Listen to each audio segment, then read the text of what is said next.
Tela Cheia Filmes.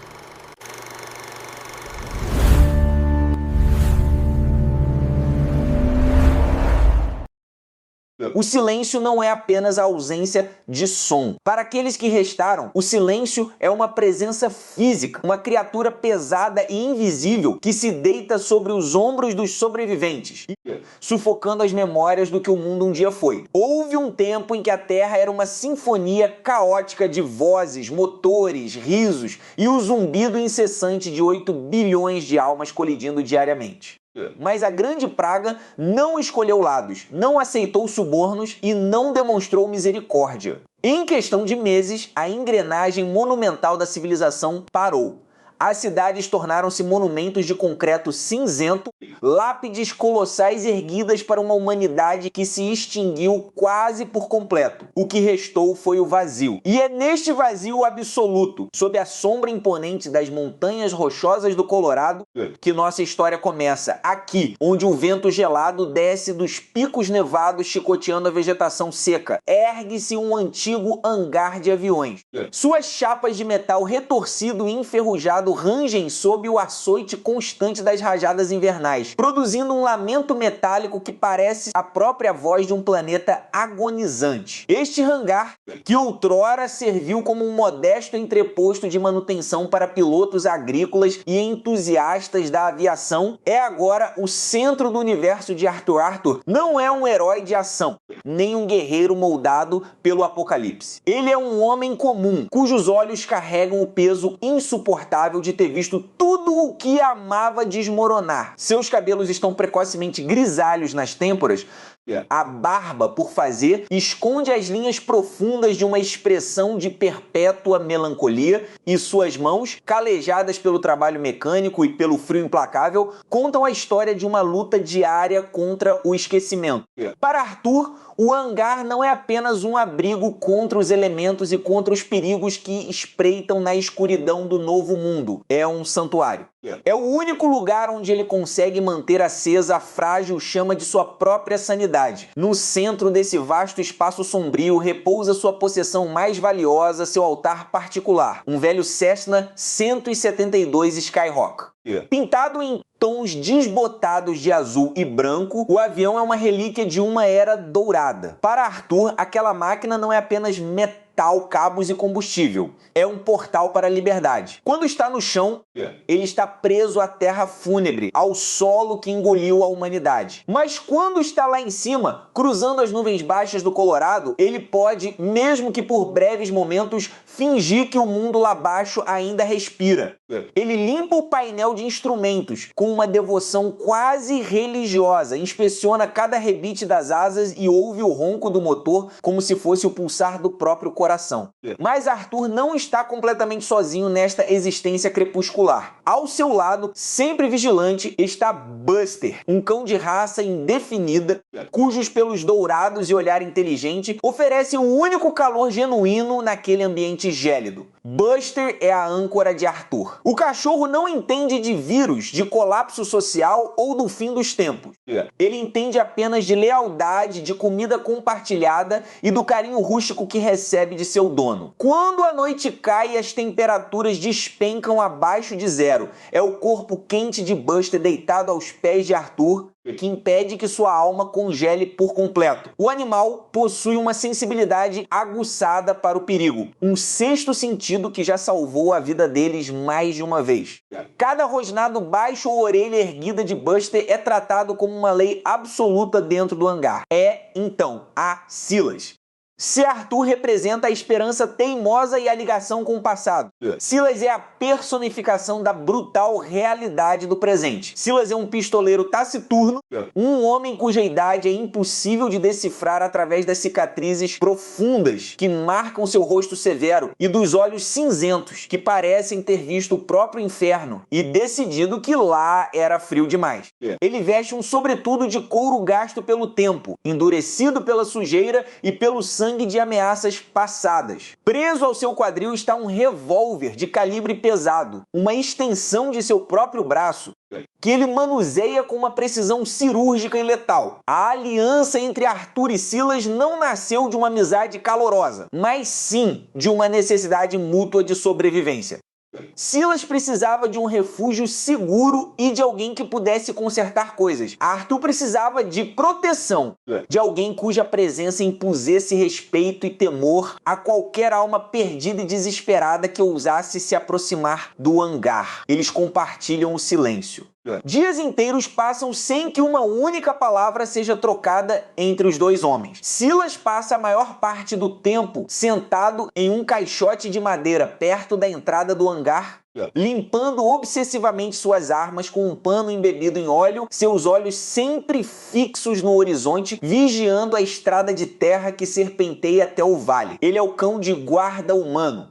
Uma força da natureza que aceitou o fim do mundo com uma indiferença assustadora. A rotina deles é um ciclo repetitivo de tarefas destinadas a adiar a morte. Coletar água da chuva filtrada, racionar as poucas latas de comida que restam nas prateleiras empoeiradas, verificar as armadilhas ao redor do perímetro e, acima de tudo, economizar cada gota de combustível. O combustível para o Cessna é o recurso mais precioso do hangar. Arthur o trata como ouro líquido. Ele extrai o combustível de postos de gasolina abandonados nas redondezas, filtrando meticulosamente várias vezes para garantir que nenhuma impureza danifique o motor do avião. Cada voo é planejado com precisão matemática. Não há espaço para erros. Não há aeroportos com torres de controle para ajudá-lo se algo der errado. Voar é um ato de fé extrema. Em uma manhã particularmente cinzenta, o ar está tão frio que a respiração de Arthur forma nuvens densas de vapor antes de desaparecer no teto alto do hangar. O céu do Colorado está coberto por uma manta espessa de nuvens cor de chumbo, prometendo uma nevasca iminente. É o tipo de dia que convida a inércia ao recolhimento. Mas Arthur sente uma inquietação incomum no peito. É uma urgência inexplicável, uma voz silenciosa em sua mente que o impele a subir ele caminha até o Cessna. Suas botas fazem eco no concreto frio. Ele passa a mão pela hélice metálica, sentindo o gelo da superfície contra sua pele áspera. Buster o segue de perto, sua cauda balançando lentamente, sentindo a mudança de energia no ambiente. Silas, do seu canto habitual, ergue os olhos de sua espingarda calibre 12. Não há necessidade de perguntas. O olhar de Silas é inquisitivo, quase repreensivo. Voar com uma tempestade no horizonte é um risco desnecessário, uma loucura que consome combustível precioso. Arthur apenas acena com a cabeça. Um gesto silencioso que diz tudo o que precisa ser dito. Eu preciso e Silas não tenta impedi-lo. Ele apenas solta um suspiro pesado, o vapor saindo de sua boca como fumaça, e volta a se concentrar em sua arma. Ele sabe que tentar manter Arthur no chão é o mesmo que tentar tirar o último sopro de vida daquele homem. Com a ajuda de Buster, que late animado, Arthur empurra o pesado Cessna para fora do hangar, posicionando-o na pista de terra batida que ele mesmo limpou de detritos e vegetação ao longo dos anos. O vento ruge mais forte aqui fora, agitando suas roupas e congelando suas bochechas. Arthur sobe na cabine.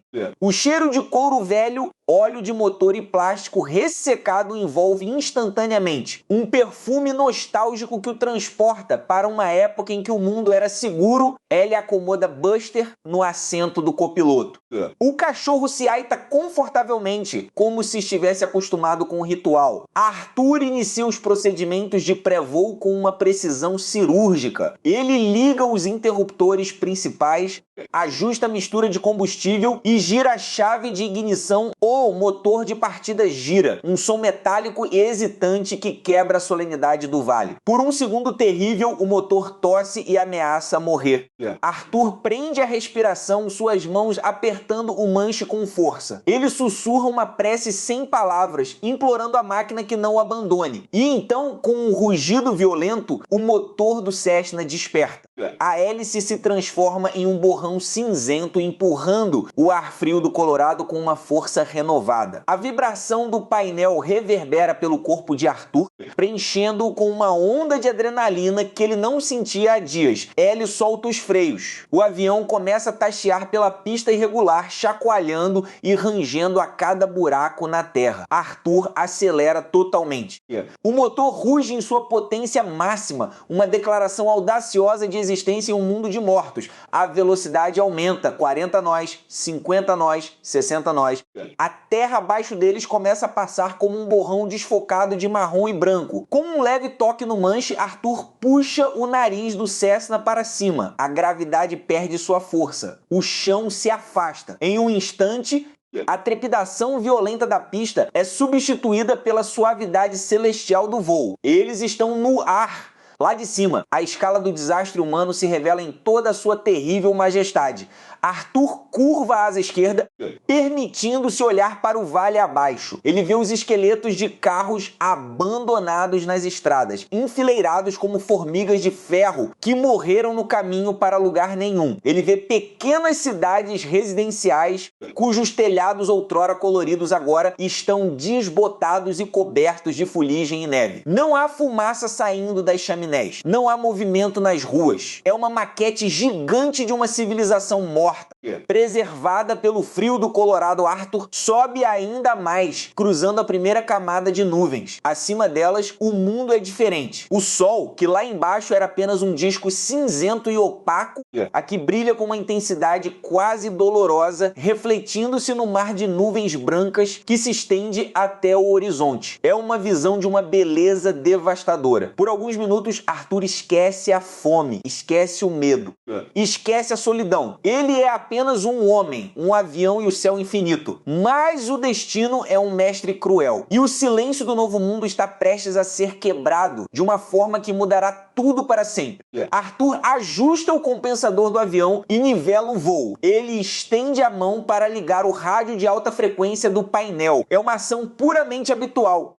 Um reflexo condicionado de um tempo em que as frequências de rádio estavam cheias de vozes de controladores de tráfego, relatórios meteorológicos e conversas informais entre pilotos. Há meses, tudo que aquele rádio emite é o chiado estático, uma cacofonia áspera de ruído branco que serve apenas como um lembrete audível de que não há mais ninguém ouvindo. O chiado preenche a cabine através dos fones de ouvido de Arthur. É um som reconfortante em sua própria monotonia. Ele fecha os olhos por um segundo, deixando-se levar pelo ritmo do motor e pelo ruído da estática. De repente, a estática falha. Não é uma interrupção causada pelo vento ou por uma falha elétrica. É uma modulação na frequência. O ruído branco, que antes era contínuo e uniforme, começa a oscilar. Buster, deitado ao lado de Arthur, ergue a cabeça instantaneamente, suas orelhas apontando para o painel de instrumentos. O cão solta um ganido baixo, um som de confusão e alerta. Arthur abre os olhos rapidamente, seu coração dando um salto violento contra o peito. Suas mãos tremem levemente enquanto ele estende os dedos em direção ao dial do rádio. Ele ajusta a frequência milimetricamente, a estática diminui. E, através do véu de ruído eletromagnético, algo impossível começa a emergir. Não é um ruído natural, não é o eco magnético da atmosfera. É um padrão, uma sequência de sons rítmicos, intermitentes,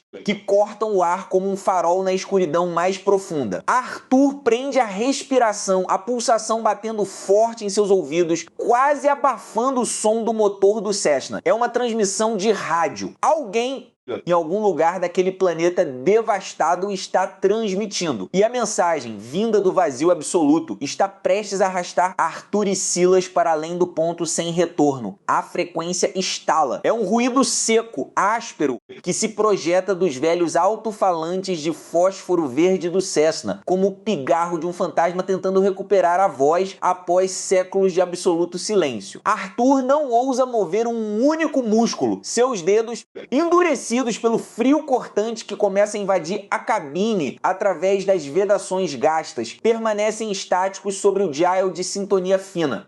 Cada clique metálico do rádio parece ecoar dentro de sua caixa craniana com a força de uma martelada. Ao seu lado, Silas mantém os olhos fixos no horizonte de bruma cinzenta, mas a rigidez de sua mandíbula revela que ele também ouviu. Não há erro, não há interferência estática da ionosfera fustigada pelas tempestades de poeira. É um padrão. 3 pulsos curtos, uma pausa lancinante de exatamente 4 segundos, e então uma modulação vocal que luta para emergir de um oceano de ruído branco. A voz que finalmente rompe a barreira do chiado é frágil, desprovida de qualquer calor humano, mas carrega uma urgência que faz o sangue de Arthur congelar nas veias. É uma voz feminina, distorcida pelo efeito Doppler e pela degradação do sinal analógico, repetindo uma sequência de coordenadas geográficas seguida por uma frase que nenhum deles esperava ouvir novamente nesta vida. Se alguém estiver na escuta, o protocolo de purgação falhou. Nós ainda estamos aqui.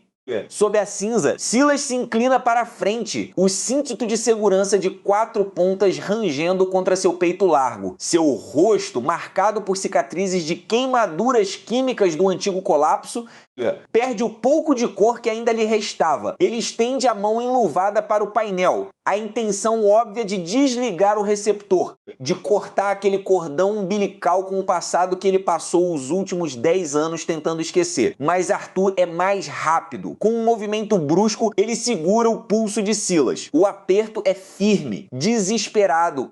Uma colisão silenciosa de vontades no espaço confinado da cabine. "Não toque nisso", diz Arthur. Sua voz, um sussurro rouco que mal consegue superar o ronco monótono do motor a pistão. Silas o encara, os olhos injetados de sangue brilhando na penumbra da cabine. Ele tenta puxar o braço, mas Arthur mantém a pressão, os nós de seus dedos brancos pela força aplicada. "Você enlouqueceu?" rosna Silas. A voz carregada de um pânico reprimido que ele tenta, sem sucesso, mascarar como autoridade. "Aquela área é terra morta, Arthur. O setor 7 foi selado com termita e cimento asfáltico há uma década. Não há sobreviventes lá embaixo. O que quer que esteja transmitindo isso é um fantasma eletrônico, um loop de fita magnética acionado por algum gerador geotérmico que se recusa a morrer. Se descermos abaixo da camada de nuvens ácidas, não teremos sustentação para subir de volta. Nosso combustível está no limite operacional. Você sabe o que significa aquela linha vermelha no indicador de fluxo? Significa que já cruzamos o limiar de retorno. Se pousarmos, ficaremos lá para sempre." Arthur não desvia o olhar do painel de instrumentos, onde a agulha do altímetro começa a oscilar violentamente, vítima das correntes térmicas ascendentes que sobem do solo devastado. Ele conhece os números. Ele mesmo calculou a rota de voo na mesa de navegação improvisada da base avançada, sob a luz fraca de uma lâmpada de querosene. Ele sabe que cada gota de avigás no tanque de alumínio do Cessna é um segundo de vida. Mas a voz no rádio não é uma desconhecida. Aquela cadência, aquela pausa quase imperceptível entre as sílabas, o timbre que ressoa como um sino rachado é a voz de Helen, sua esposa. A engenheira-chefe que ele acreditava ter sido evacuada no último transporte suborbital antes do planeta ser declarado biologicamente inviável. "Não é um loop, Silas", responde Arthur, soltando lentamente o pulso do companheiro, mas mantendo a mão próxima aos controles de mistura de combustível. Ela mencionou o protocolo de purgação. Esse protocolo só foi ativado 6 horas após a partida do último ônibus espacial. Se ela sabe disso, ela estava viva quando a poeira baixou. E se ela estava viva, outros também estavam. "Eu não vou voltar para aquela plataforma de observação estéril no cinturão de asteroides, sabendo que deixei a resposta para trás." Silas solta uma risada amarga, um som seco que termina em uma tosse ruidosa. Herança do ar contaminado que lentamente penetra os filtros obsoletos de suas máscaras de oxigênio. Você quer um milagre, Arthur, mas este mundo não faz milagres, ele só faz cadáveres. E se você nos meter no meio daquela névoa de enxofre, seremos os próximos. Olha para aquela asa! Arthur olha de relance pela janela lateral de acrílico riscado. A ponta da asa esquerda do Cessna está vibrando de forma alarmante. O metal sofrendo fadiga sob o ataque invisível de partículas de silicato suspensas na alta atmosfera. A pintura branca e azul do avião, outrora orgulhosa, agora exibe longas estrias cinzentas, onde o ácido sulfúrico diluído começou a corroer o primer protetor. O ar lá fora não é apenas irrespirável, ele é um solvente ativo, uma sopa química que consome tudo o que o homem construiu. Sem responder, Arthur empurra o manche para frente. A transição é imediata e brutal. O nariz do Cessna mergulha na densa muralha de nuvens que flutua a 5.000 pés de altitude. A luz do dia, que já era um crepúsculo perpétuo e alaranjado, é instantaneamente tragada por uma escuridão viscosa de um cinza chumbo quase absoluto. O para-brisa é fustigado por uma chuva pesada, mas não é água pura. São gotas densas, amareladas, que deixam rastros gordurosos no vidro e começam a queimar as vedações de borracha com um sibilar sinistro. O avião é sacudido por uma turbulência violenta, um choque térmico, onde correntes de ar superaquecidas pelas fissuras tectônicas colidem com a frente fria da atmosfera superior. O painel de instrumentos acende-se como uma árvore de Natal moribunda. Avisos de baixa pressão de óleo e superaquecimento do motor começam a piscar em vermelho metálico. Silas agarra as alças de segurança acima de sua cabeça, seus dentes batendo enquanto a aeronave despenca 300 pés em poucos segundos, caindo em um vácuo de pressão antes de ser jogada para cima, com uma força que faz a estrutura de alumínio gemer sob o estresse mecânico. Mantenha o nariz erguido! Grita Silas, sua voz quase totalmente abafada pelo rugido ensurdecedor do vento que tenta arrancar as portas da cabine. Se a hélice travar nessa densidade, nós vamos despencar como uma pedra. Arthur, você tá ouvindo? O ar está denso demais, a mistura está rica. Vamos afogar o motor. Arthur luta com o manche.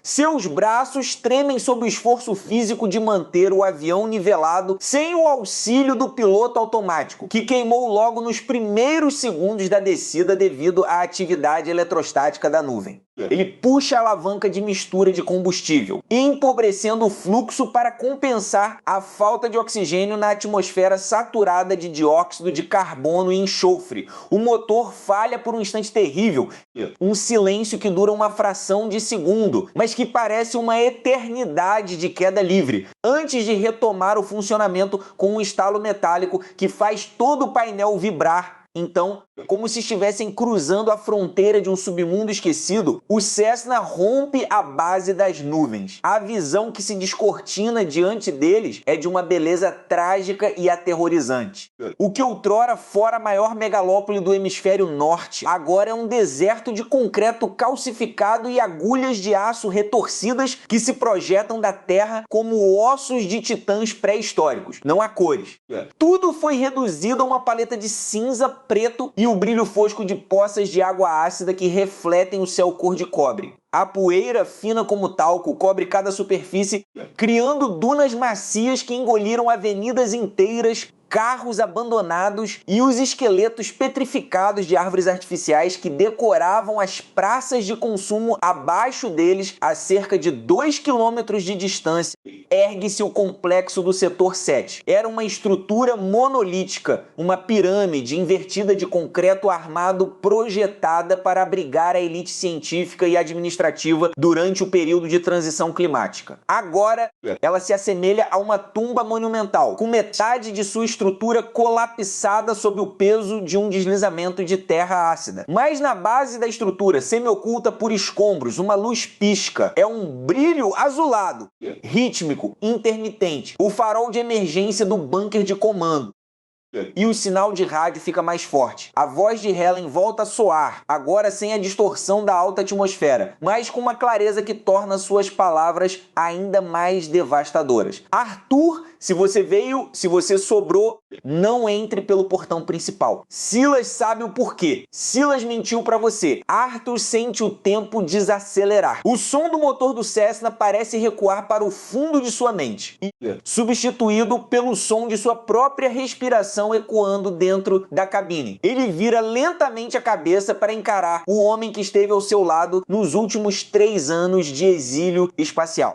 O homem que partilhou com ele as rações de sobrevivência, que o ajudou a reconstruir o Cessna a partir de sucatas de hangares abandonados, que se dizia seu amigo mais leal. Silas não olha de volta. Seus olhos estão fixos na pista de pouso improvisada à frente. Uma antiga rodovia interestadual de 6 pistas, agora rachada, cheia de crateras e bloqueada por carcaças de veículos enferrujados. O que ela quis dizer com isso, Silas? Pergunta Arthur.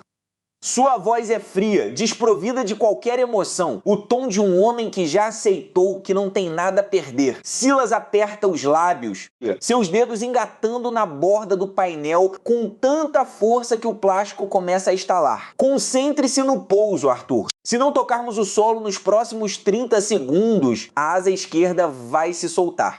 Discutiremos isso em terra. Não haverá discussão em terra se eu decidir arremeter e nos jogar contra aquela parede de concreto, replica Arthur, sua mão esquerda deslizando suavemente para o manete de empuxo, ameaçando puxá-lo totalmente para trás e cortar o motor. Diga-me a verdade. O que aconteceu no setor 7 antes de partirmos? O silêncio que se instala na cabine é mais pesado do que a pressão atmosférica exterior.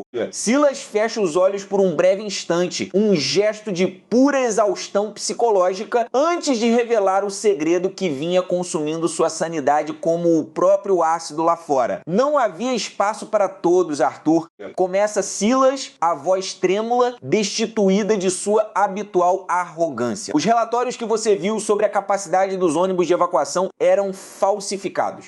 A administração sabia que apenas 10% da população científica poderia ser salva. Helen descobriu. Ela tentou sabotar o sistema de lançamento para forçar uma redistribuição de vagas. Eu recebi ordens diretas para contê-la. Eu a tranquei no subsolo de comando, Arthur. Eu tranquei o portão de segurança principal e destruí o painel de controle hidráulico para que ela não pudesse sair e alertar os outros. Eu fiz isso para garantir que nós, os engenheiros de voo, tivéssemos nossos assentos garantidos. Eu fiz isso por nós. A revelação atinge Arthur não como um golpe físico, mas como uma lenta e gélida paralisia que começa no peito e se espalha por seus membros. O homem que ele salvou, o homem com quem dividiu o peso da culpa pela perda do planeta, era o carcereiro de sua esposa. A hélice do Cessna racha o ar pesado, o som agora parecendo o bater de asas de um predador esperando a queda de sua presa. Você a deixou para queimar, diz Arthur. Suas palavras saindo de sua boca de forma quase mecânica, enquanto seus olhos se fixam na pista que se aproxima a 200 km por hora. Eu fiz o que precisava ser feito para que a raça humana sobrevivesse! Grita Silas. O pânico finalmente se transformando em fúria defensiva. Se eu não tivesse feito aquilo, ninguém teria escapado. Helen estava disposta a deixar todos morrerem em terra por causa de sua maldita ética científica. Ela era um perigo para o projeto. E agora você quer que eu morra aqui neste deserto de cinzas por causa de um rádio velho e uma voz que provavelmente é apenas uma gravação que ela programou antes de o ar acabar. Arthur não responde com palavras. Em vez disso, com um puxão violento e preciso, ele reduz o manete de combustível ao mínimo e puxa o manche para trás, forçando o Cessna a entrar em uma atitude de stall controlado diretamente acima da rodovia rachada. O avião perde sustentação instantaneamente. A asa esquerda, já severamente danificada pela corrosão, cede com um som ensurdecedor de metal rasgado soltando-se da fuselagem e subindo no ar como uma folha seca antes de desaparecer na névoa cinzenta. O Cessna começa a girar sobre seu próprio eixo, uma espiral de morte em direção ao asfalto rachado. Silas grita, um som animal de puro terror. cobrindo o rosto com os braços enquanto o solo se aproxima em uma velocidade aterradora. Mas Arthur permanece em silêncio absoluto, seus olhos fixos na luz azul que pisca na base da pirâmide de concreto, cada vez mais perto, cada vez mais brilhante, enquanto o avião colide contra o chão em um impacto de metal esmagado, poeira e o início de uma escuridão sem fim. A escuridão que se segue ao impacto não é um vazio silencioso, mas sim um abismo de vibrações de baixa frequência que ecoam nos ossos. O tempo, naquele milissegundo de colisão, deixa de ser uma constante linear e se estica, transformando o metal retorcido em uma sinfonia lenta de destruição. Quando a consciência de Arthur finalmente emerge desse vácuo cinzento, a primeira sensação que o invade não é a dor, mas o cheiro avassalador de querosene queimado misturado à terra úmida e ao ozônio ionizado. O ar está denso, saturado por uma fumaça preta e gordurosa que sobe em espirais preguiçosas contra o céu noturno. Arthur abre os olhos lentamente. Sua visão está turva, duplicada por uma concussão severa. Acima dele, o teto do avião desapareceu, substituído pela silhueta colossal da pirâmide de concreto, que rasga a névoa como uma lâmina brutalista. O silêncio que se instalou após o desastre é quase sobrenatural. Não há gritos, não há o clamor dos moribundos, apenas o estalar metálico do motor esquerdo que ainda gira lentamente, suspenso em uma árvore retorcida, e o som rítmico, quase hipnótico, daquela maldita luz azul. Ela continua piscando na base da estrutura de concreto, projetando sombras longas e disformes sobre os destroços carbonizados. Com um esforço heróico e doloroso, Arthur se apoia nos cotovelos. Cada fibra de seu corpo parece protestar, mas sua mente permanece fria, blindada por uma determinação que beira a psicopatia. Ele limpa o sangue quente que escorre de sua testa, obscurecendo sua visão do olho esquerdo. É quando ele ouve um som fraco, um gemido sufocado de pura agonia física e desespero existencial. Rita está a poucos metros de distância, presa sob uma seção pesada da fuselagem que se dobrou sobre suas pernas como uma armadilha de aço. Seu rosto, antes expressivo e cheio de uma determinação feroz, agora está pálido, coberto por fuligem e sangue. Ela tosse, expelindo uma fumaça cinzenta dos pulmões castigados, e seus olhos encontram os de Arthur. Neles, não há apenas a dor do ferimento físico, mas o terror absoluto de quem percebeu que o pesadelo do qual tentava escapar acaba de se materializar em sua forma mais pura. Arthur não corre até ela. Ele se levanta devagar, testando o próprio peso, limpando a poeira de suas roupas rasgadas com uma calma que desafia a situação. Ele caminha em direção a Rita com passos lentos, quase cerimoniais. O contraste entre a fragilidade dela, esmagada sob os escombros de uma tecnologia falha, e a postura ereta e impassível de Arthur cria uma tensão insuportável no ar. Rita suplica com a voz trêmula, implorando para que ele atire dali, apontando para o vazamento de combustível que começa a se acumular perigosamente perto de uma fiação elétrica que ainda solta faíscas azuis. Mas Arthur para diante dela e apenas observa. Seus olhos não refletem compaixão nem medo. Eles refletem apenas a luz azul que pisca na parede de concreto logo atrás dela. Neste momento de quietude aterrorizante, Arthur se curva. O som de sua respiração é pesado. Ele apoia as mãos nos joelhos e olha nos olhos de Rita, sussurrando que eles finalmente chegaram ao destino. Ela o encara, a confusão se misturando ao pânico. Ela pergunta do que ele está falando, o que é este lugar e por que ele sabotou o voo. A revelação que se segue é um soco no estômago do espectador. Arthur estende a mão e do bolso interno de seu paletó milagrosamente intacto, retira um pequeno dispositivo cilíndrico idêntico em sua cor e pulsação à luz da pirâmide. Ele explica com uma voz desprovida de qualquer calor humano que o acidente nunca foi um acidente e que a rota do avião foi meticulosamente alterada meses atrás. A pirâmide de concreto não é um monumento esquecido, mas sim uma instalação de contenção subterrânea projetada para isolar anomalias temporais que a corporação para a qual ele trabalha vinha estudando em segredo. E Rita, com suas pesquisas sobre a mecânica do colapso da realidade, era a única chave biológica capaz de abrir o selo da instalação. A mente de Rita colapsa diante da magnitude da traição. Ela percebe que toda a sua luta, sua fuga desesperada e as decisões que tomou para se salvar foram, na verdade, os trilhos invisíveis de um plano arquitetado por Arthur. O avião era apenas um meio de transporte. Os passageiros inocentes, apenas o combustível necessário para mascarar a assinatura energética da queda nos radares militares. Enquanto Arthur fala, a fiação elétrica atrás de Rita solta uma faísca maior. O querosene no chão se incendeia instantaneamente, criando uma barreira de chamas lamberem as bordas da fuselagem que a prende. A fumaça se torna espessa, sufocante. O tempo para Rita está se esgotando rapidamente. Ela grita de dor quando o calor começa a queimar sua pele, implorando pela misericórdia de uma morte rápida ou pela força de uma salvação impossível. Com uma precisão cirúrgica, Arthur ignora os gritos dela. Ele se aproxima do painel de metal que prende as pernas de Rita, mas não para levantá-lo. Em vez disso, ele usa uma barra de ferro para alavancar uma fenda na estrutura da própria pirâmide que se projeta do solo.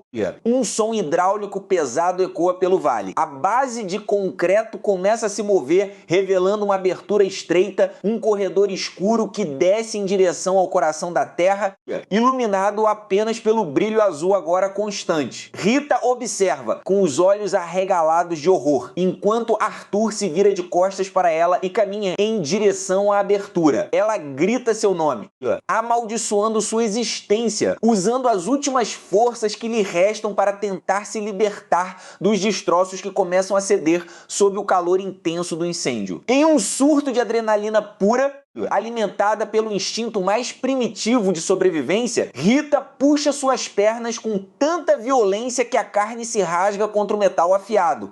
Ela se liberta, deixando para trás parte de sua própria integridade física e rasteja sobre a terra batida e o sangue, arrastando-se na direção da abertura da pirâmide. Ela sabe que entrar ali é caminhar para o desconhecido, talvez para algo pior que a morte.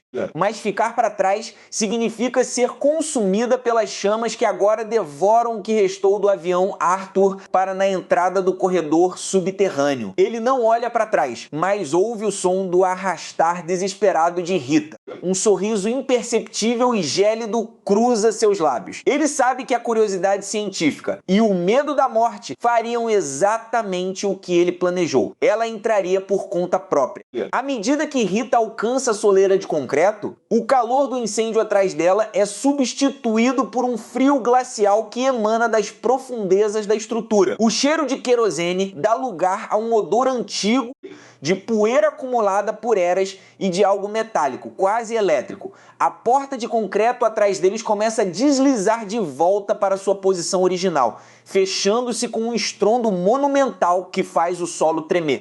A escuridão do lado de fora é agora total, mas lá dentro, no corredor que se estende para o infinito sob a terra, a luz azul pulsa no ritmo de um coração artificial. O clímax do filme se desenha não em uma perseguição frenética, mas no silêncio opressor deste labirinto de concreto, onde a caça e o caçador agora compartilham o mesmo destino inevitável. Eles cruzaram o ponto sem retorno, e o que reside nas profundezas daquela estrutura brutalista promete reescrever não apenas suas vidas, mas as próprias leis da realidade que eles achavam que conheciam. O silêncio que se instala nas profundezas deste complexo brutalista não é uma mera ausência de som, mas sim uma presença física. uma substância densa e quase palpável que preenche os pulmões de David e Helena a cada respiração vacilante. As paredes de concreto armado, frias, cinzentas e marcadas pelas imperfeições do tempo e da umidade, parecem se fechar sobre eles como as mandíbulas de um predador ancestral de pedra. Não há mais vento, não há o zumbido distante da eletricidade, não há sequer o eco de seus próprios passos, que parecem ser engolidos pela própria arquitetura opressiva do lugar. Eles estão no coração do labirinto, no ponto exato onde a física conhecida começa a se curvar sob o peso de uma verdade incompreensível. David caminha à frente com os nós dos dedos brancos de tanta força que aplica ao segurar a lanterna tática. A luz do feixe corta a escuridão espessa, revelando partículas de poeira suspensas no ar, flutuando em uma imobilidade quase sobrenatural, como se o próprio tempo estivesse hesitando em avançar. O suor frio escorre por sua têmpora, misturando-se com a fuligem e o cansaço acumulado de uma jornada que cobrou dele cada grama de sua sanidade. Seus olhos, injetados de sangue e semicerrados pela exaustão, buscam desesperadamente por uma resposta, por uma saída, ou talvez por aquilo que ele tanto teme encontrar.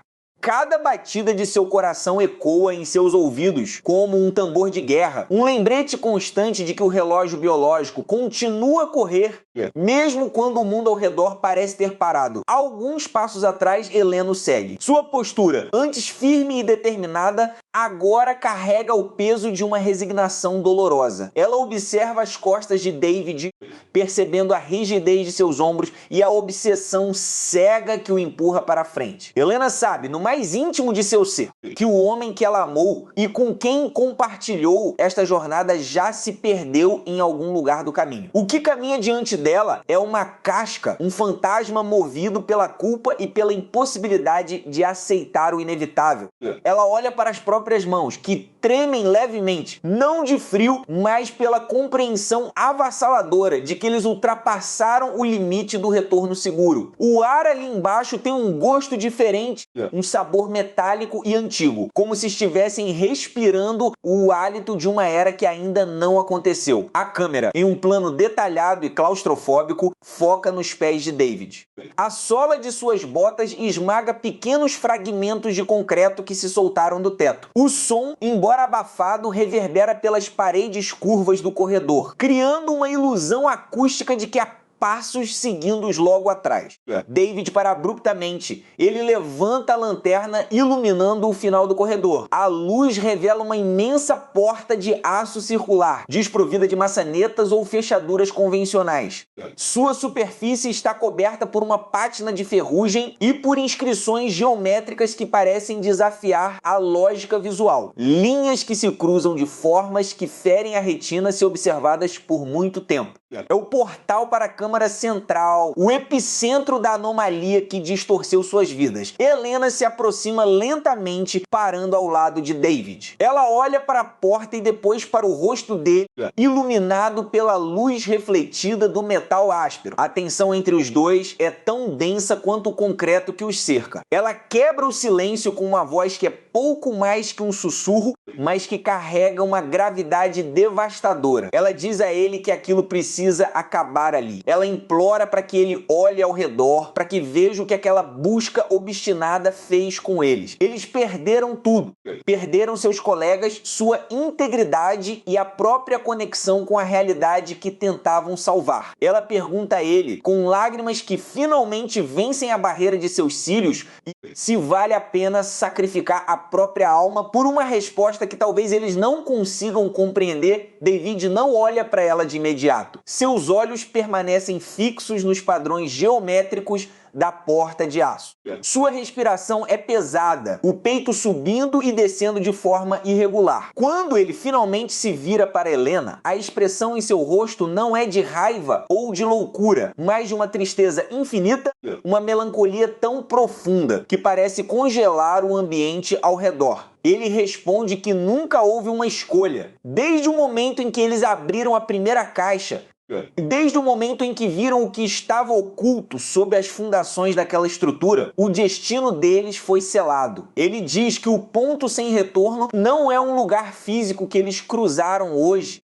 mas sim uma decisão que tomaram anos atrás, quando decidiram que a verdade era mais importante do que a própria vida. Neste momento de revelação psicológica profunda, a narrativa visual do filme atinge seu ápice de simbolismo. O brutalismo da arquitetura que os cerca deixa de ser apenas um cenário e se revela como a representação física da mente de David, rígida, imutável, cinzenta e construída para resistir ao tempo à custa de qualquer calor humano ou sensibilidade. O concreto não permite flexibilidade, ele apenas racha sob pressão extrema. E é exatamente isso o que está prestes a acontecer com a psique dos personagens. Como um ranger metálico que soa como o lamento de uma criatura moribunda, a grande porta circular começa a se mover por si mesma. Não há motores, não há engrenagens visíveis operando o mecanismo. Ela simplesmente recua para dentro da parede de concreto, revelando a escuridão absoluta que reside além. Um sopro de ar frio e estéril escapa da câmara, trazendo consigo um aroma de ozônio e terra molhada. É o cheiro do vazio, o cheiro do início e do fim de todas as coisas. David dá um passo à frente, mas Helena segura seu braço. O aperto de seus dedos é desesperado, uma última tentativa física de ancorá-lo à realidade conhecida. Ela o chama pelo nome, não como uma ordem, mas como uma prece. David olha para a mão dela em seu braço e depois nos olhos dela. Há um segundo de hesitação absoluta, um momento suspenso no tempo, onde o destino de ambos oscila na balança. Mas a obsessão de David é uma gravidade forte demais para ser rompida por qualquer força humana. Ele remove delicadamente a mão de Helena de seu braço, dá um passo para trás e entra na escuridão da câmara central. Helena fica do lado de fora, paralisada na soleira da porta de aço. A luz de sua própria lanterna começa a falhar, piscando de forma intermitente antes de se apagar por completo, deixando-a na penumbra azulada que emana das profundezas do próprio concreto. Ela observa a silhueta de David desaparecer na escuridão da câmara, até que nem mesmo o contorno de seu corpo seja mais visível. Ela está sozinha no corredor do labirinto, mas, paradoxalmente, a sensação de ameaça que a perseguia desaparece, sendo substituída por uma aceitação avassaladora de seu próprio destino. Dentro da câmara, David não encontra máquinas complicadas ou telas de computador cintilantes. O espaço é de uma simplicidade aterradora. No centro da sala circular de concreto preto polido, flutua uma única esfera de material desconhecido, que não reflete a luz de sua lanterna, mas sim absorve tudo ao seu redor. À medida que David se aproxima, a esfera começa a se expandir lentamente, alterando a gravidade e a própria percepção de espaço na sala. As paredes de concreto começam a se curvar para dentro, como se estivessem derretendo sob a influência de um calor invisível, e as linhas retas da arquitetura brutalista começam a se transformar em espirais infinitas. Neste clímax surreal, David compreende finalmente a natureza da anomalia. Não se trata de uma arma, de um portal ou de uma conspiração científica. O complexo brutalista foi construído não para conter a anomalia, mas para escondê-la da humanidade. Um monumento ao arrependimento daqueles que vieram antes. A esfera é um espelho temporal e existencial. Ao olhar diretamente para ela, David não vê o futuro ou o passado, mas sim todas as ramificações de suas próprias escolhas. Ele se vê em múltiplos cenários. Um homem velho e amargurado que nunca buscou a verdade. Um pai de família que escolheu a simplicidade em vez da ciência. E a versão atual de si mesmo, consumida pela busca e prestes a se dissolver no nada. A resolução do arco de David é trágica, mas imbuída de uma dignidade poética. Ele percebe que seu desejo de consertar o passado, de apagar os erros que o assombravam, era a verdadeira força destrutiva. Ao tentar controlar o incontrolável, ele criou o próprio labirinto que o aprisionou. Com um sorriso triste e resignado nos lábios, David estende a mão e toca a superfície da esfera. No momento do contato, não há dor, apenas uma transição silenciosa. Seu corpo físico começa a se desintegrar em finas partículas de luz cinzenta, misturando-se à poeira da sala, tornando-se literalmente parte da própria estrutura de concreto que ele tanto investigou. Ele se torna eterno, mas ao custo de sua própria existência individual. Ele encontrou sua resposta, mas não há ninguém para ouvi-la. Enquanto isso, no corredor externo, Helena sente a mudança de pressão no ar. A porta circular atrás dela começa a se fechar lentamente, selando a câmara central para sempre. Ela não tenta correr para dentro para salvar David, nem tenta fugir em direção à superfície. Ela compreende que a verdadeira libertação não reside na fuga física, mas na libertação do fardo que carregava. O arco de Helena se resolve não pela sobrevivência heróica, mas pela conquista da paz interior diante do inevitável. Ela desliga definitivamente o interruptor de sua lanterna inútil, permitindo que a escuridão a envolva completamente. Neste momento de escuridão total, o filme entrega sua mensagem central com uma clareza cortante. O ponto sem retorno não é uma barreira física ou científica, mas sim o limite psicológico da obsessão humana. É o momento em que deixamos de viver o presente para tentar corrigir o que já foi escrito na pedra do passado. A arquitetura brutalista do filme serve como uma metáfora perfeita para a rigidez de nossos próprios arrependimentos e culpas. Estruturas pesadas, cinzentas e difíceis de demolir, que construímos ao redor de nossas mentes para nos proteger do mundo exterior, mas que acabam se tornando as prisões onde escolhemos morrer. A cena final é de uma beleza estética e melancólica extraordinária. A câmera inicia um movimento lento de afastamento, subindo através dos níveis do complexo brutalista, atravessando as lajes de concreto, os corredores vazios e silenciosos, até emergir na superfície. O sol está começando a nascer no horizonte, banhando as ruínas externas do complexo com uma luz dourada e suave. A natureza, aos poucos, começa a retomar o seu espaço, com pequenas plantas crescendo através das rachaduras do concreto cinzento.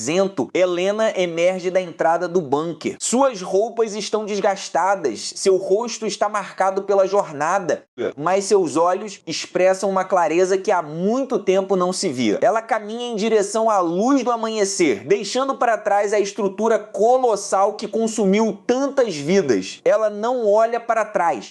Ela sabe que David agora faz parte daquela rocha, uma lição silenciosa gravada no concreto para a eternidade. Ela dá o primeiro passo em direção a um mundo novo, livre do peso do passado, aceitando finalmente a imperfeição da vida e a beleza de sua impermanência. A tela escurece lentamente, restando apenas o som suave do vento soprando sobre as ruínas. Um lembrete sussurrado de que, mesmo após o ponto sem retorno, a vida sempre encontra um caminho para recomeçar.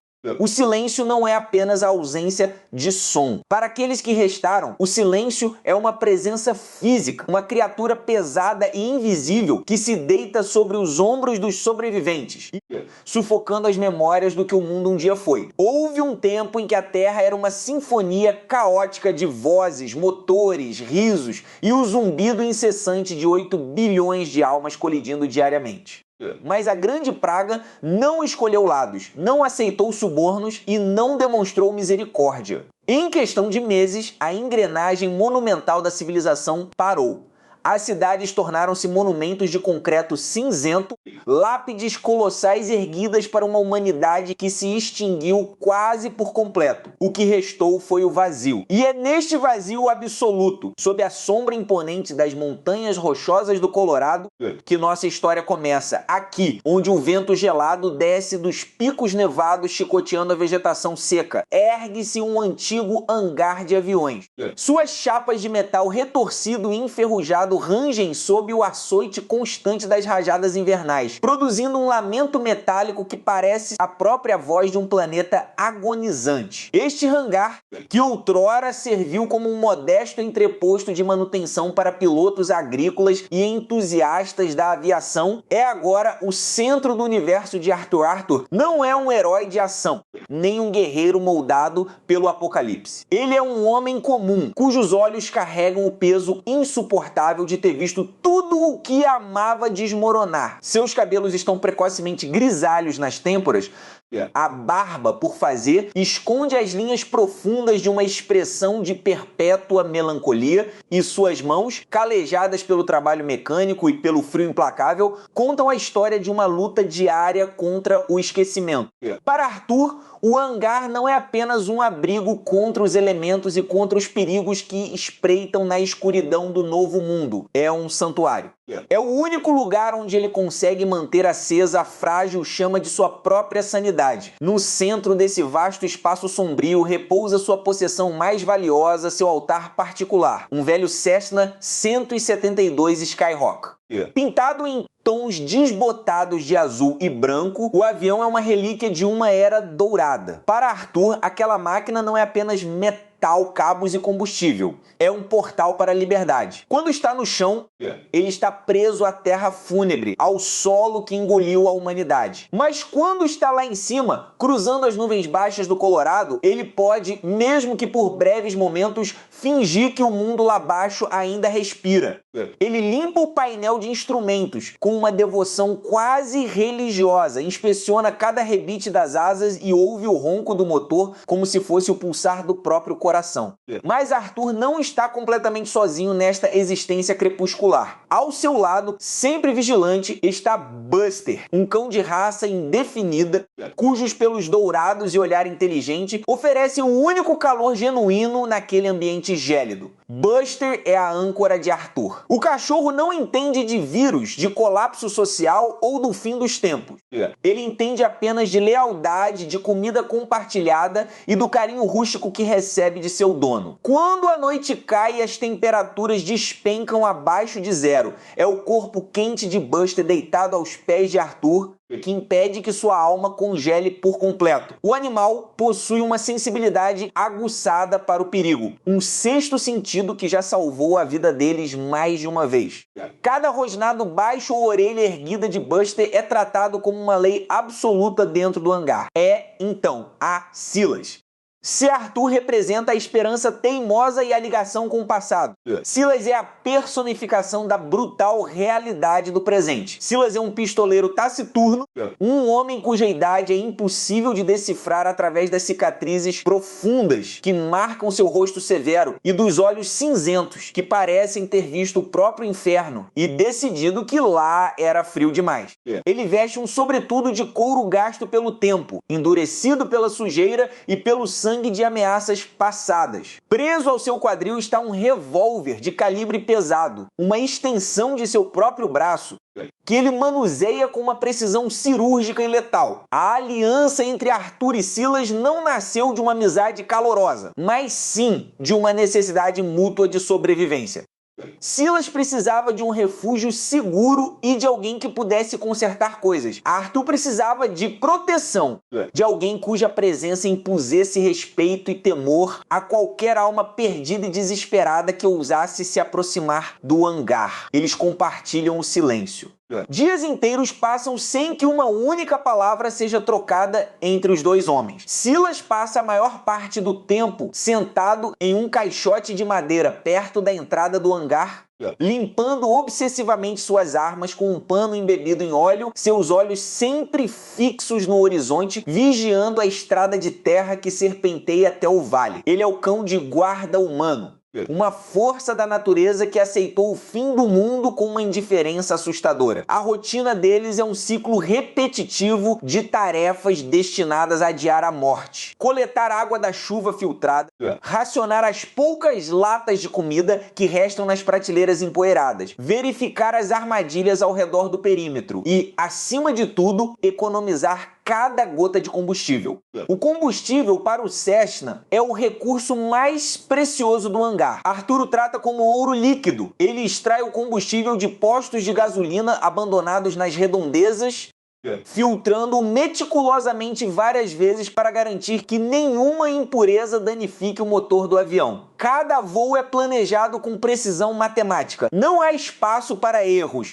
Não há aeroportos com torres de controle para ajudá-lo se algo der errado. Voar é um ato de fé extrema. Em uma manhã particularmente cinzenta, o ar está tão frio que a respiração de Arthur forma nuvens densas de vapor antes de desaparecer no teto alto do hangar. O céu do Colorado está coberto por uma manta espessa de nuvens cor de chumbo, prometendo uma nevasca iminente. É o tipo de dia que convida a inércia ao recolhimento. Mas Arthur sente uma inquietação incomum no peito. É uma urgência inexplicável, uma voz silenciosa em sua mente que o impele a subir ele caminha até o Cessna. Suas botas fazem eco no concreto frio. Ele passa a mão pela hélice metálica, sentindo o gelo da superfície contra sua pele áspera.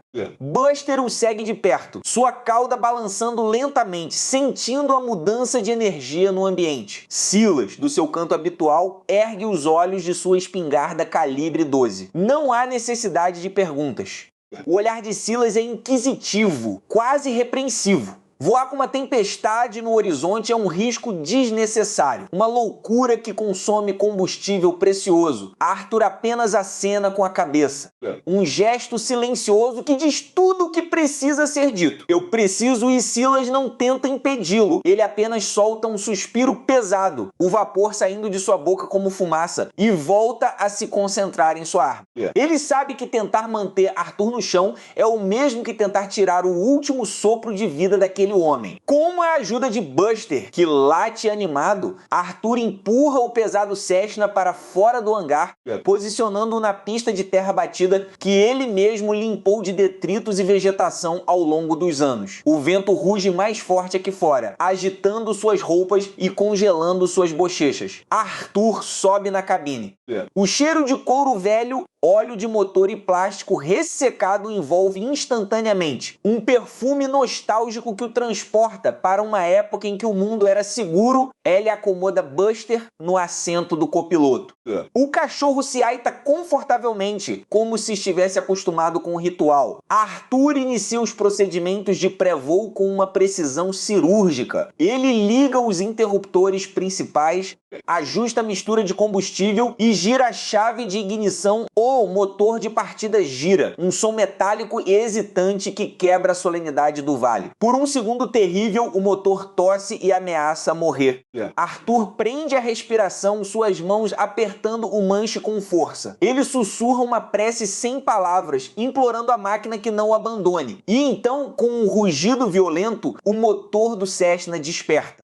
A hélice se transforma em um borrão cinzento, empurrando o ar frio do Colorado com uma força renovada. A vibração do painel reverbera pelo corpo de Arthur, preenchendo-o com uma onda de adrenalina que ele não sentia há dias. Ele solta os freios. O avião começa a taxiar pela pista irregular, chacoalhando e rangendo a cada buraco na terra. Arthur acelera totalmente. O motor ruge em sua potência máxima, uma declaração audaciosa de existência em um mundo de mortos. A velocidade aumenta, 40 nós, 50 nós, 60 nós. A terra abaixo deles começa a passar como um borrão desfocado de marrom e branco. Com um leve toque no manche, Arthur puxa o nariz do Cessna para cima. A gravidade perde sua força. O chão se afasta. Em um instante, a trepidação violenta da pista é substituída pela suavidade celestial do voo. Eles estão no ar. Lá de cima, a escala do desastre humano se revela em toda a sua terrível majestade. Arthur curva a asa esquerda, permitindo-se olhar para o vale abaixo. Ele vê os esqueletos de carros abandonados nas estradas, enfileirados como formigas de ferro que morreram no caminho para lugar nenhum. Ele vê pequenas cidades residenciais cujos telhados outrora coloridos agora estão desbotados e cobertos de fuligem e neve. Não há fumaça saindo das chaminés. Não há movimento nas ruas. É uma maquete gigante de uma civilização morta, porta. Preservada pelo frio do Colorado, Arthur sobe ainda mais, cruzando a primeira camada de nuvens. Acima delas, o mundo é diferente. O Sol, que lá embaixo era apenas um disco cinzento e opaco, aqui brilha com uma intensidade quase dolorosa, refletindo-se no mar de nuvens brancas que se estende até o horizonte. É uma visão de uma beleza devastadora. Por alguns minutos, Arthur esquece a fome, esquece o medo, esquece a solidão. Ele é apenas um homem, um avião e o céu infinito. Mas o destino é um mestre cruel. E o silêncio do novo mundo está prestes a ser quebrado de uma forma que mudará tudo para sempre. Arthur ajusta o compensador do avião e nivela o voo. Ele estende a mão para ligar o rádio de alta frequência do painel. É uma ação puramente habitual. Um reflexo condicionado de um tempo em que as frequências de rádio estavam cheias de vozes de controladores de tráfego, relatórios meteorológicos e conversas informais entre pilotos. Há meses, tudo que aquele rádio emite é o chiado estático, uma cacofonia áspera de ruído branco que serve apenas como um lembrete audível de que não há mais ninguém ouvindo. O chiado preenche a cabine através dos fones de ouvido de Arthur. É um som reconfortante em sua própria monotonia. Ele fecha os olhos por um segundo, deixando-se levar pelo ritmo do motor e pelo ruído da estática.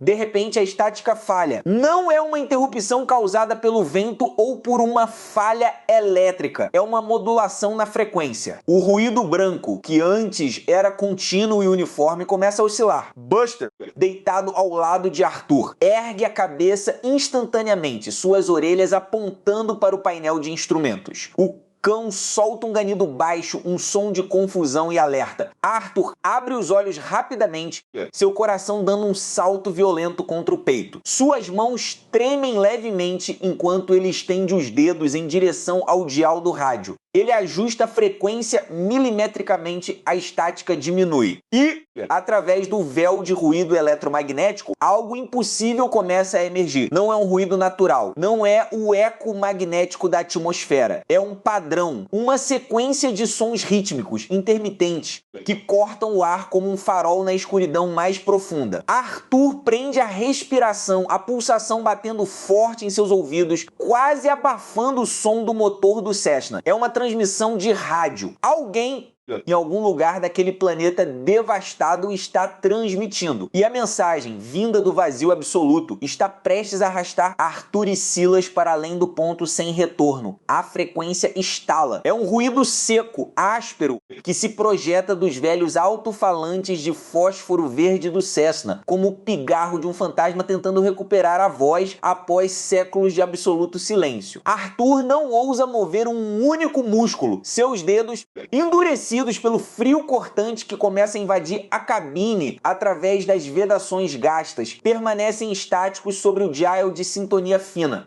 Cada clique metálico do rádio parece ecoar dentro de sua caixa craniana com a força de uma martelada. Ao seu lado, Silas mantém os olhos fixos no horizonte de bruma cinzenta, mas a rigidez de sua mandíbula revela que ele também ouviu. Não há erro, não há interferência estática da ionosfera fustigada pelas tempestades de poeira. É um padrão. 3 pulsos curtos, uma pausa lancinante de exatamente 4 segundos, e então uma modulação vocal que luta para emergir de um oceano de ruído branco. A voz que finalmente rompe a barreira do chiado é frágil, desprovida de qualquer calor humano, mas carrega uma urgência que faz o sangue de Arthur congelar nas veias. É uma voz feminina, distorcida pelo efeito Doppler e pela degradação do sinal analógico, repetindo uma sequência de coordenadas geográficas seguida por uma frase que nenhum deles esperava ouvir novamente nesta vida. Se alguém estiver na escuta, o protocolo de purgação falhou. Nós ainda estamos aqui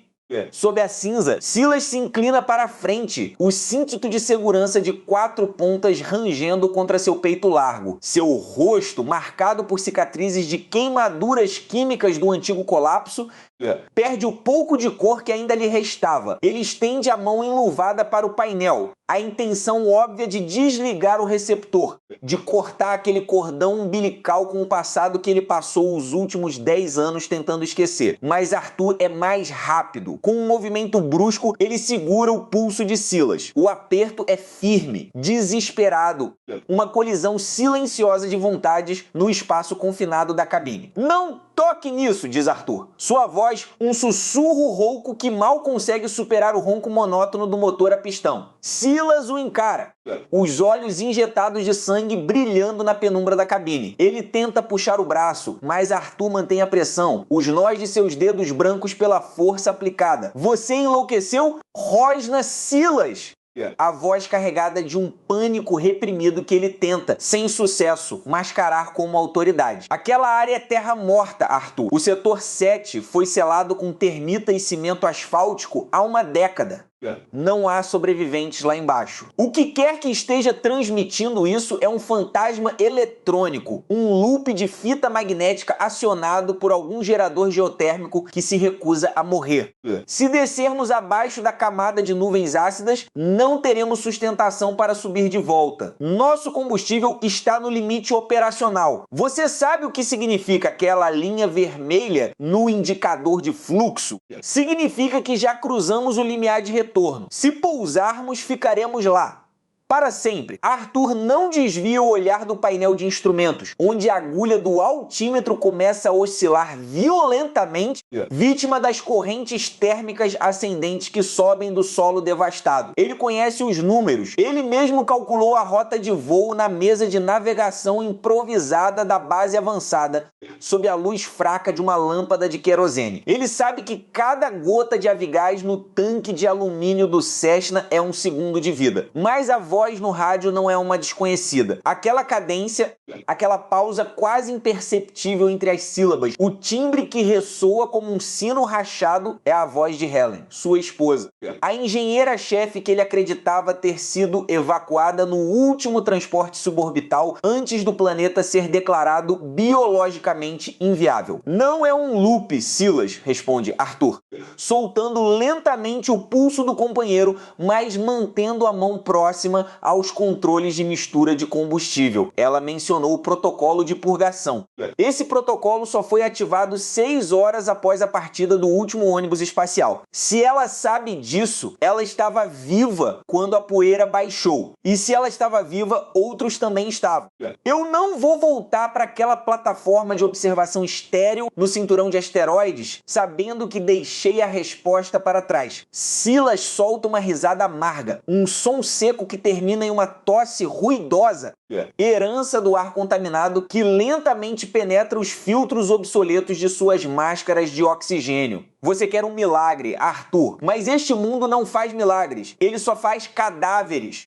E se você nos meter no meio daquela névoa de enxofre, seremos os próximos. Olha para aquela asa." Arthur olha de relance pela janela lateral de acrílico riscado.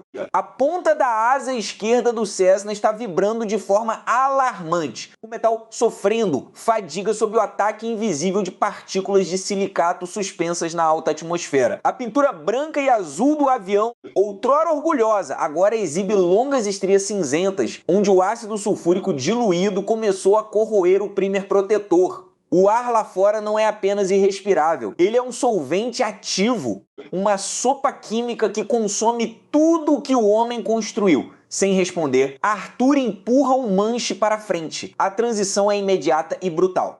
O nariz do Cessna mergulha na densa muralha de nuvens que flutua a 5.000 pés de altitude. A luz do dia, que já era um crepúsculo perpétuo e alaranjado, é instantaneamente tragada por uma escuridão viscosa de um cinza-chumbo quase absoluto. O para-brisa é fustigado por uma chuva pesada, mas não é água pura. São gotas densas, amareladas, que deixam rastros gordurosos no vidro e começam a queimar as vedações de borracha com um sibilar sinistro. O avião é sacudido por uma turbulência violenta.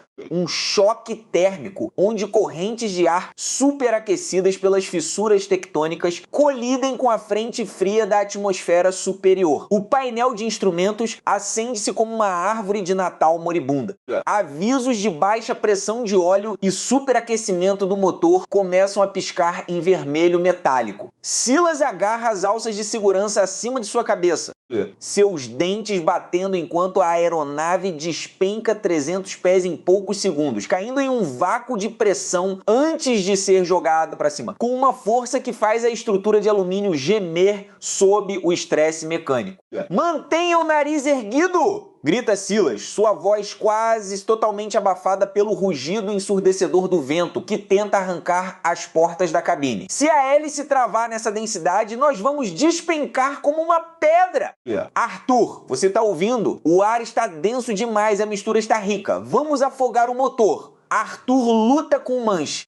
Seus braços tremem sob o esforço físico de manter o avião nivelado sem o auxílio do piloto automático, que queimou logo nos primeiros segundos da descida devido à atividade eletrostática da nuvem. Ele puxa a alavanca de mistura de combustível, empobrecendo o fluxo para compensar a falta de oxigênio na atmosfera saturada de dióxido de carbono e enxofre. O motor falha por um instante terrível, um silêncio que dura uma fração de segundo, mas que parece uma eternidade de queda livre, antes de retomar o funcionamento com um estalo metálico que faz todo o painel vibrar. Então, como se estivessem cruzando a fronteira de um submundo esquecido, o Cessna rompe a base das nuvens. A visão que se descortina diante deles é de uma beleza trágica e aterrorizante. O que outrora fora a maior megalópole do hemisfério norte, agora é um deserto de concreto calcificado e agulhas de aço retorcidas que se projetam da terra como ossos de titãs pré-históricos. Não há cores.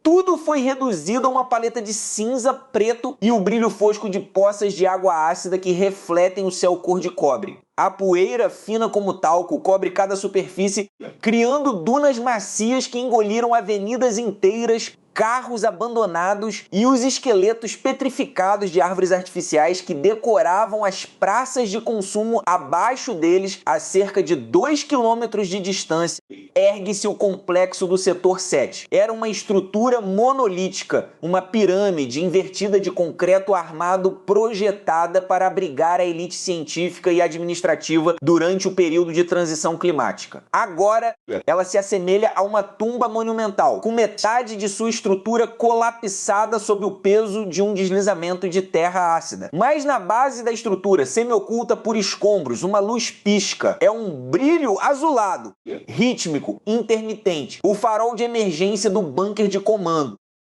E o sinal de rádio fica mais forte. A voz de Helen volta a soar, agora sem a distorção da alta atmosfera, mas com uma clareza que torna suas palavras ainda mais devastadoras. Arthur, se você veio, se você sobrou, não entre pelo portão principal. Silas sabe o porquê. Silas mentiu pra você. Arthur sente o tempo desacelerar. O som do motor do Cessna parece recuar para o fundo de sua mente, substituído pelo som de sua própria respiração ecoando dentro da cabine. Ele vira lentamente a cabeça para encarar o homem que esteve ao seu lado nos últimos 3 anos de exílio espacial. O homem que partilhou com ele as rações de sobrevivência, que o ajudou a reconstruir o Cessna a partir de sucatas de hangares abandonados, que se dizia seu amigo mais leal. Silas não olha de volta.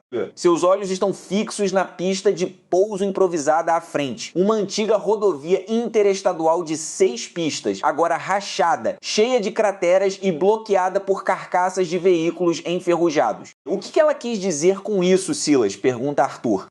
Sua voz é fria, desprovida de qualquer emoção, o tom de um homem que já aceitou que não tem nada a perder. Silas aperta os lábios, seus dedos engatando na borda do painel com tanta força que o plástico começa a estalar. Concentre-se no pouso, Arthur. Se não tocarmos o solo nos próximos 30 segundos, a asa esquerda vai se soltar. Discutiremos isso em terra. Não haverá discussão em terra se eu decidir arremeter e nos jogar contra aquela parede de concreto, replica Arthur, sua mão esquerda deslizando suavemente para o manete de empuxo, ameaçando puxá-lo totalmente para trás e cortar o motor. Diga-me a verdade. O que aconteceu no setor 7 antes de partirmos? O silêncio que se instala na cabine é mais pesado do que a pressão atmosférica exterior. Silas fecha os olhos por um breve instante, um gesto de pura exaustão psicológica, antes de revelar o segredo que vinha consumindo sua sanidade como o próprio ácido lá fora. Não havia espaço para todos, Arthur. Começa Silas, a voz trêmula, destituída de sua habitual arrogância. Os relatórios que você viu sobre a capacidade dos ônibus de evacuação eram falsificados. A administração sabia que apenas 10% da população científica poderia ser salva. Helen descobriu. Ela tentou sabotar o sistema de lançamento para forçar uma redistribuição de vagas. Eu recebi ordens diretas para contê-la. Eu a tranquei no subsolo de comando, Arthur. Eu tranquei o portão de segurança principal e destruí o painel de controle hidráulico para que ela não pudesse sair e alertar os outros. Eu fiz isso para garantir que nós, os engenheiros de voo, tivéssemos nossos assentos garantidos. Eu fiz isso por nós. A revelação atinge Arthur não como um golpe físico, mas como uma lenta e gélida paralisia que começa no peito e se espalha por seus membros. O homem que ele salvou, o homem com quem dividiu o peso da culpa pela perda do planeta, era o carcereiro de sua esposa. A hélice do Cessna racha o ar pesado, o som agora parecendo o bater de asas de um predador esperando a queda de sua presa. Você a deixou para queimar, diz Arthur. Suas palavras saindo de sua boca de forma quase mecânica, enquanto seus olhos se fixam na pista que se aproxima a 200 km por hora. Eu fiz o que precisava ser feito para que a raça humana sobrevivesse! Grita Silas. O pânico finalmente se transformando em fúria defensiva. Se eu não tivesse feito aquilo, ninguém teria escapado. Helen estava disposta a deixar todos morrerem em terra por causa de sua maldita ética científica. Ela era um perigo para o projeto. E agora você quer que eu morra aqui neste deserto de cinzas por causa de um rádio velho e uma voz que provavelmente é apenas uma gravação que ela programou antes de o ar acabar. Arthur não responde com palavras. Em vez disso, com um puxão violento e preciso, ele reduz o manete de combustível ao mínimo e puxa o manche para trás, forçando o Cessna a entrar em uma atitude de stall controlado diretamente acima da rodovia rachada. O avião perde sustentação instantaneamente. A asa esquerda, já severamente danificada pela corrosão, cede com um som ensurdecedor de metal rasgado soltando-se da fuselagem e subindo no ar como uma folha seca antes de desaparecer na névoa cinzenta. O Cessna começa a girar sobre seu próprio eixo, uma espiral de morte em direção ao asfalto rachado. Silas grita, um som animal de puro terror, cobrindo o rosto com os braços enquanto o solo se aproxima em uma velocidade aterradora. Mas Arthur permanece em silêncio absoluto, seus olhos fixos na luz azul que pisca na base da pirâmide de concreto, cada vez mais perto, cada vez mais brilhante, enquanto o avião colide contra o chão em um impacto de metal esmagado, poeira e o início de uma escuridão sem fim. A escuridão que se segue ao impacto não é um vazio silencioso, mas sim um abismo de vibrações de baixa frequência que ecoam nos ossos. O tempo, naquele milissegundo de colisão, deixa de ser uma constante linear e se estica, transformando o metal retorcido em uma sinfonia lenta de destruição. Quando a consciência de Arthur finalmente emerge desse vácuo cinzento, a primeira sensação que o invade não é a dor, mas o cheiro avassalador de querosene queimado misturado à terra úmida e ao ozônio ionizado. O ar está denso, imenso, saturado por uma fumaça preta e gordurosa que sobe em espirais preguiçosas contra o céu noturno. Arthur abre os olhos lentamente. Sua visão está turva, duplicada por uma concussão severa. Acima dele, o teto do avião desapareceu, substituído pela silhueta colossal da pirâmide de concreto, que rasga a névoa como uma lâmina brutalista. O silêncio que se instalou após o desastre é quase sobrenatural. Não há gritos, não há o clamor dos moribundos, apenas o estalar metálico do motor esquerdo que ainda gira lentamente, suspenso em uma árvore retorcida, e o som rítmico, quase hipnótico, daquela maldita luz azul. Ela continua piscando na base da estrutura de concreto, projetando sombras longas e disformes sobre os destroços carbonizados. Com um esforço heróico e doloroso, Arthur se apoia nos cotovelos. Cada fibra de seu corpo parece protestar, mas sua mente permanece fria, blindada por uma determinação que beira a psicopatia. Ele limpa o sangue quente que escorre de sua testa, obscurecendo sua visão do olho esquerdo. É quando ele ouve um som fraco, um gemido sufocado de pura agonia física e desespero existencial. Rita está a poucos metros de distância, presa sob uma seção pesada da fuselagem que se dobrou sobre suas pernas como uma armadilha de aço. Seu rosto, antes expressivo e cheio de uma determinação feroz, agora está pálido, coberto por fuligem e sangue. Ela tosse, expelindo uma fumaça cinzenta dos pulmões castigados, e seus olhos encontram os de Arthur. Neles, não há apenas a dor do ferimento físico, mas o terror absoluto de quem percebeu que o pesadelo do qual tentava escapar acaba de se materializar em sua forma mais pura. Arthur não corre até ela. Ele se levanta devagar, testando o próprio peso, limpando a poeira de suas roupas rasgadas com uma calma que desafia a situação. Ele caminha em direção a Rita com passos lentos, quase cerimoniais. O contraste entre a fragilidade dela, esmagada sob os escombros de uma tecnologia falha, e a postura ereta e impassível de Arthur cria uma tensão insuportável no ar. Rita suplica com a voz trêmula, implorando para que ele atire dali, apontando para o vazamento de combustível que começa a se acumular perigosamente perto de uma fiação elétrica que ainda solta faíscas azuis. Mas Arthur para diante dela e apenas observa. Seus olhos não refletem compaixão nem medo. Eles refletem apenas a luz azul que pisca na parede de concreto logo atrás dela. Neste momento de quietude aterrorizante, Arthur se curva. O som de sua respiração é pesado.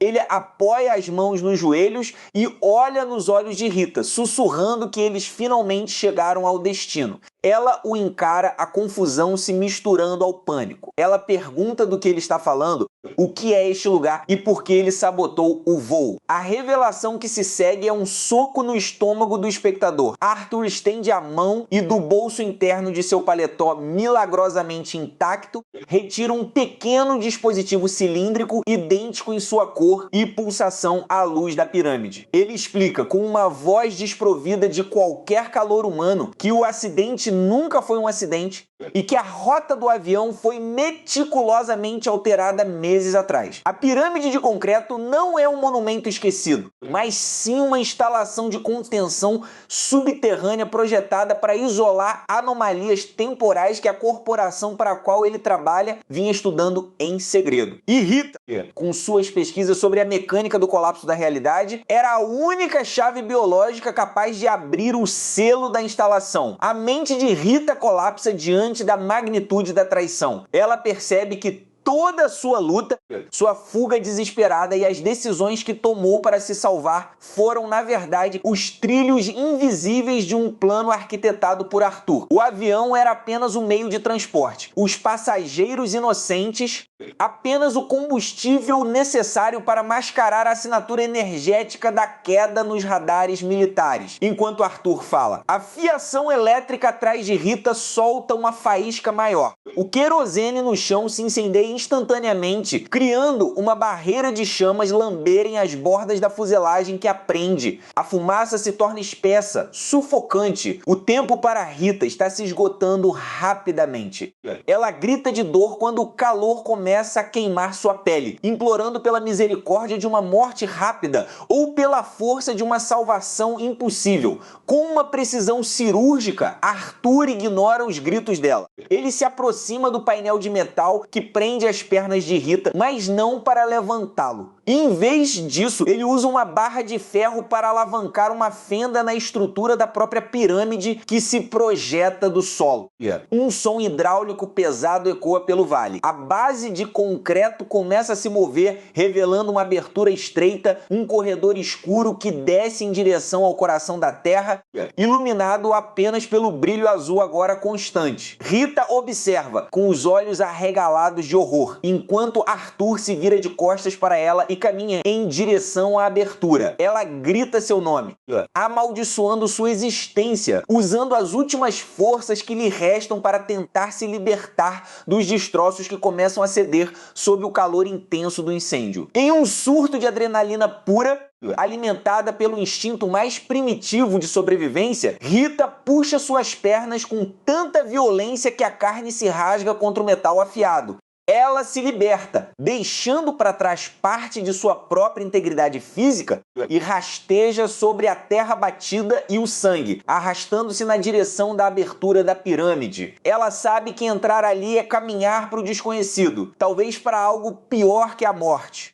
Mas ficar para trás significa ser consumida pelas chamas que agora devoram o que restou do avião Arthur para na entrada do corredor subterrâneo. Ele não olha para trás, mas ouve o som do arrastar desesperado de Rita. Um sorriso imperceptível e gélido cruza seus lábios. Ele sabe que a curiosidade científica e o medo da morte fariam exatamente o que ele planejou. Ela entraria por conta própria. À medida que Rita alcança a soleira de concreto, o calor do incêndio atrás dela é substituído por um frio glacial que emana das profundezas da estrutura. O cheiro de querosene dá lugar a um odor antigo de poeira acumulada por eras e de algo metálico, quase elétrico. A porta de concreto atrás deles começa a deslizar de volta para sua posição original, fechando-se com um estrondo monumental que faz o solo tremer.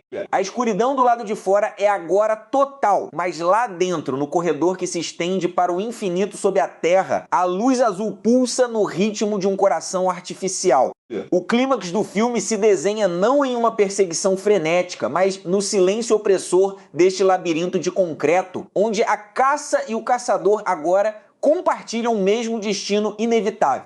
Eles cruzaram o ponto sem retorno, e o que reside nas profundezas daquela estrutura brutalista promete reescrever não apenas suas vidas, mas as próprias leis da realidade que eles achavam que conheciam. O silêncio que se instala nas profundezas deste complexo brutalista não é uma mera ausência de som, mas sim uma presença física, uma substância densa e quase palpável que preenche os pulmões de David e Helena a cada respiração vacilante. As paredes de concreto armado, frias, cinzentas e marcadas pelas imperfeições do tempo e da umidade, parecem se fechar sobre eles como as mandíbulas de um predador ancestral de pedra. Não há mais vento, não há o zumbido distante da eletricidade, não há sequer o eco de seus próprios passos, que parecem ser engolidos pela própria arquitetura opressiva do lugar. Eles estão no coração do labirinto, no ponto exato onde a física conhecida começa a se curvar sob o peso de uma verdade incompreensível.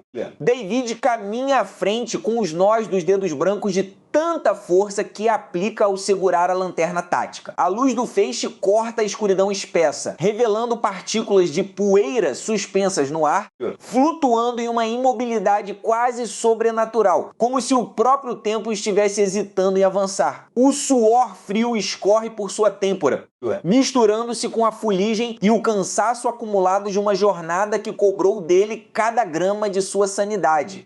Seus olhos, injetados de sangue e semicerrados pela exaustão, buscam desesperadamente por uma resposta, por uma saída, ou talvez por aquilo que ele tanto teme encontrar.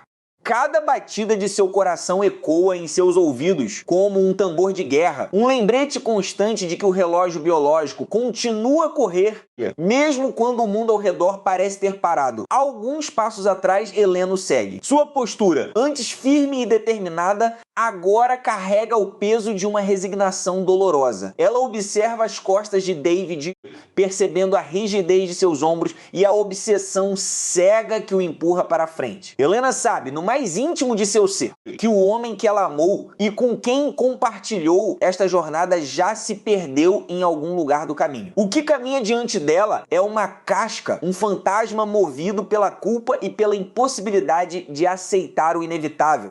Ela olha para as próprias mãos, que tremem levemente, não de frio, mas pela compreensão avassaladora de que eles ultrapassaram o limite do retorno seguro. O ar ali embaixo tem um gosto diferente, um sabor metálico e antigo, como se estivessem respirando o hálito de uma era que ainda não aconteceu. A câmera, em um plano detalhado e claustrofóbico, foca nos pés de David. A sola de suas botas esmaga pequenos fragmentos de concreto que se soltaram do teto. O som, embora abafado, reverbera pelas paredes curvas do corredor, criando uma ilusão acústica de que há passos seguindo-os logo atrás. David para abruptamente. Ele levanta a lanterna, iluminando o final do corredor. A luz revela uma imensa porta de aço circular, desprovida de maçanetas ou fechaduras convencionais. Sua superfície está coberta por uma pátina de ferrugem e por inscrições geométricas que parecem desafiar a lógica visual. Linhas que se cruzam de formas que ferem a retina se observadas por muito tempo. É o portal para a Câmara Central, o epicentro da anomalia que distorceu suas vidas. Helena se aproxima lentamente, parando ao lado de David. Ela olha para a porta e depois para o rosto dele, iluminado pela luz refletida do metal áspero. A tensão entre os dois é tão densa quanto o concreto que os cerca. Ela quebra o silêncio com uma voz que é pouco mais que um sussurro, mas que carrega uma gravidade devastadora. Ela diz a ele que aquilo precisa acabar ali. Ela implora para que ele olhe ao redor, para que veja o que aquela busca obstinada fez com eles. Eles perderam tudo. Perderam seus colegas, sua integridade e a própria conexão com a realidade que tentavam salvar. Ela pergunta a ele, com lágrimas que finalmente vencem a barreira de seus cílios, se vale a pena sacrificar a própria alma por uma resposta que talvez eles não consigam compreender. David não olha para ela de imediato. Seus olhos permanecem fixos nos padrões geométricos da porta de aço. Sua respiração é pesada, o peito subindo e descendo de forma irregular. Quando ele finalmente se vira para Helena, a expressão em seu rosto não é de raiva ou de loucura, mas de uma tristeza infinita, uma melancolia tão profunda que parece congelar o ambiente ao redor. Ele responde que nunca houve uma escolha. Desde o momento em que eles abriram a primeira caixa, desde o momento em que viram o que estava oculto sob as fundações daquela estrutura, o destino deles foi selado. Ele diz que o ponto sem retorno não é um lugar físico que eles cruzaram hoje, mas sim uma decisão que tomaram anos atrás, quando decidiram que a verdade era mais importante do que a própria vida. Neste momento de revelação psicológica profunda, a narrativa visual do filme atinge seu ápice de simbolismo. O brutalismo da arquitetura que os cerca deixa de ser apenas um cenário e se revela como a representação física da mente de David, rígida, imutável, cinzenta e construída para resistir ao tempo à custa de qualquer calor humano ou sensibilidade. O concreto não permite flexibilidade, ele apenas racha sob pressão extrema. E é exatamente isso o que está prestes a acontecer com a psique dos personagens. Como um ranger metálico que soa como o lamento de uma criatura moribunda, a grande porta circular começa a se mover por si mesma. Não há motores, não há engrenagens visíveis operando o mecanismo. mecanismo. Ela simplesmente recua para dentro da parede de concreto, revelando a escuridão absoluta que reside além. Um sopro de ar frio e estéril escapa da câmara, trazendo consigo um aroma de ozônio e terra molhada. É o cheiro do vazio, o cheiro do início e do fim de todas as coisas. David dá um passo à frente, mas Helena segura seu braço. O aperto de seus dedos é desesperado, uma última tentativa física de ancorá-lo à realidade conhecida. Ela o chama pelo nome, não como uma ordem, mas como uma prece. David olha para a mão dela em seu braço e depois nos olhos dela. Há um segundo de hesitação absoluta, um momento suspenso no tempo, onde o destino de ambos oscila na balança. Mas a obsessão de David é uma gravidade forte demais para ser rompida por qualquer força humana. Ele remove delicadamente a mão de Helena de seu braço, dá um passo para trás e entra na escuridão da câmara central. Helena fica do lado de fora, paralisada na soleira da porta de aço. A luz de sua própria lanterna começa a falhar, piscando de forma intermitente antes de se apagar por completo, deixando-a na penumbra azulada que emana das profundezas do próprio concreto. Ela observa a silhueta de David desaparecer na escuridão da câmara, até que nem mesmo o contorno de seu corpo seja mais visível. Ela está sozinha no corredor do labirinto, mas, paradoxalmente, a sensação de ameaça que a perseguia desaparece, sendo substituída por uma aceitação avassaladora de seu próprio destino. Dentro da câmara, David não encontra máquinas complicadas ou telas de computador cintilantes. O espaço é de uma simplicidade aterradora. No centro da sala circular de concreto preto polido, flutua uma única esfera de material desconhecido, que não reflete a luz de sua lanterna, mas sim absorve tudo ao seu redor. À medida que David se aproxima, a esfera começa a se expandir lentamente, alterando a gravidade e a própria percepção de espaço na sala. As paredes de concreto começam a se curvar para dentro, como se estivessem derretendo sob a influência de um calor invisível, e as linhas retas da arquitetura brutalista começam a se transformar em espirais infinitas. Neste clímax surreal, David compreende finalmente a natureza da anomalia. Não se trata de uma arma, de um portal ou de uma conspiração científica. O complexo brutalista foi construído não para conter a anomalia, mas para escondê-la da humanidade. Um monumento ao arrependimento daqueles que vieram antes. A esfera é um espelho temporal e existencial. Ao olhar diretamente para ela, David não vê o futuro ou o passado, mas sim todas as ramificações de suas próprias escolhas. Ele se vê em múltiplos cenários. Um homem velho e amargurado que nunca buscou a verdade. Um pai de família que escolheu a simplicidade em vez da ciência.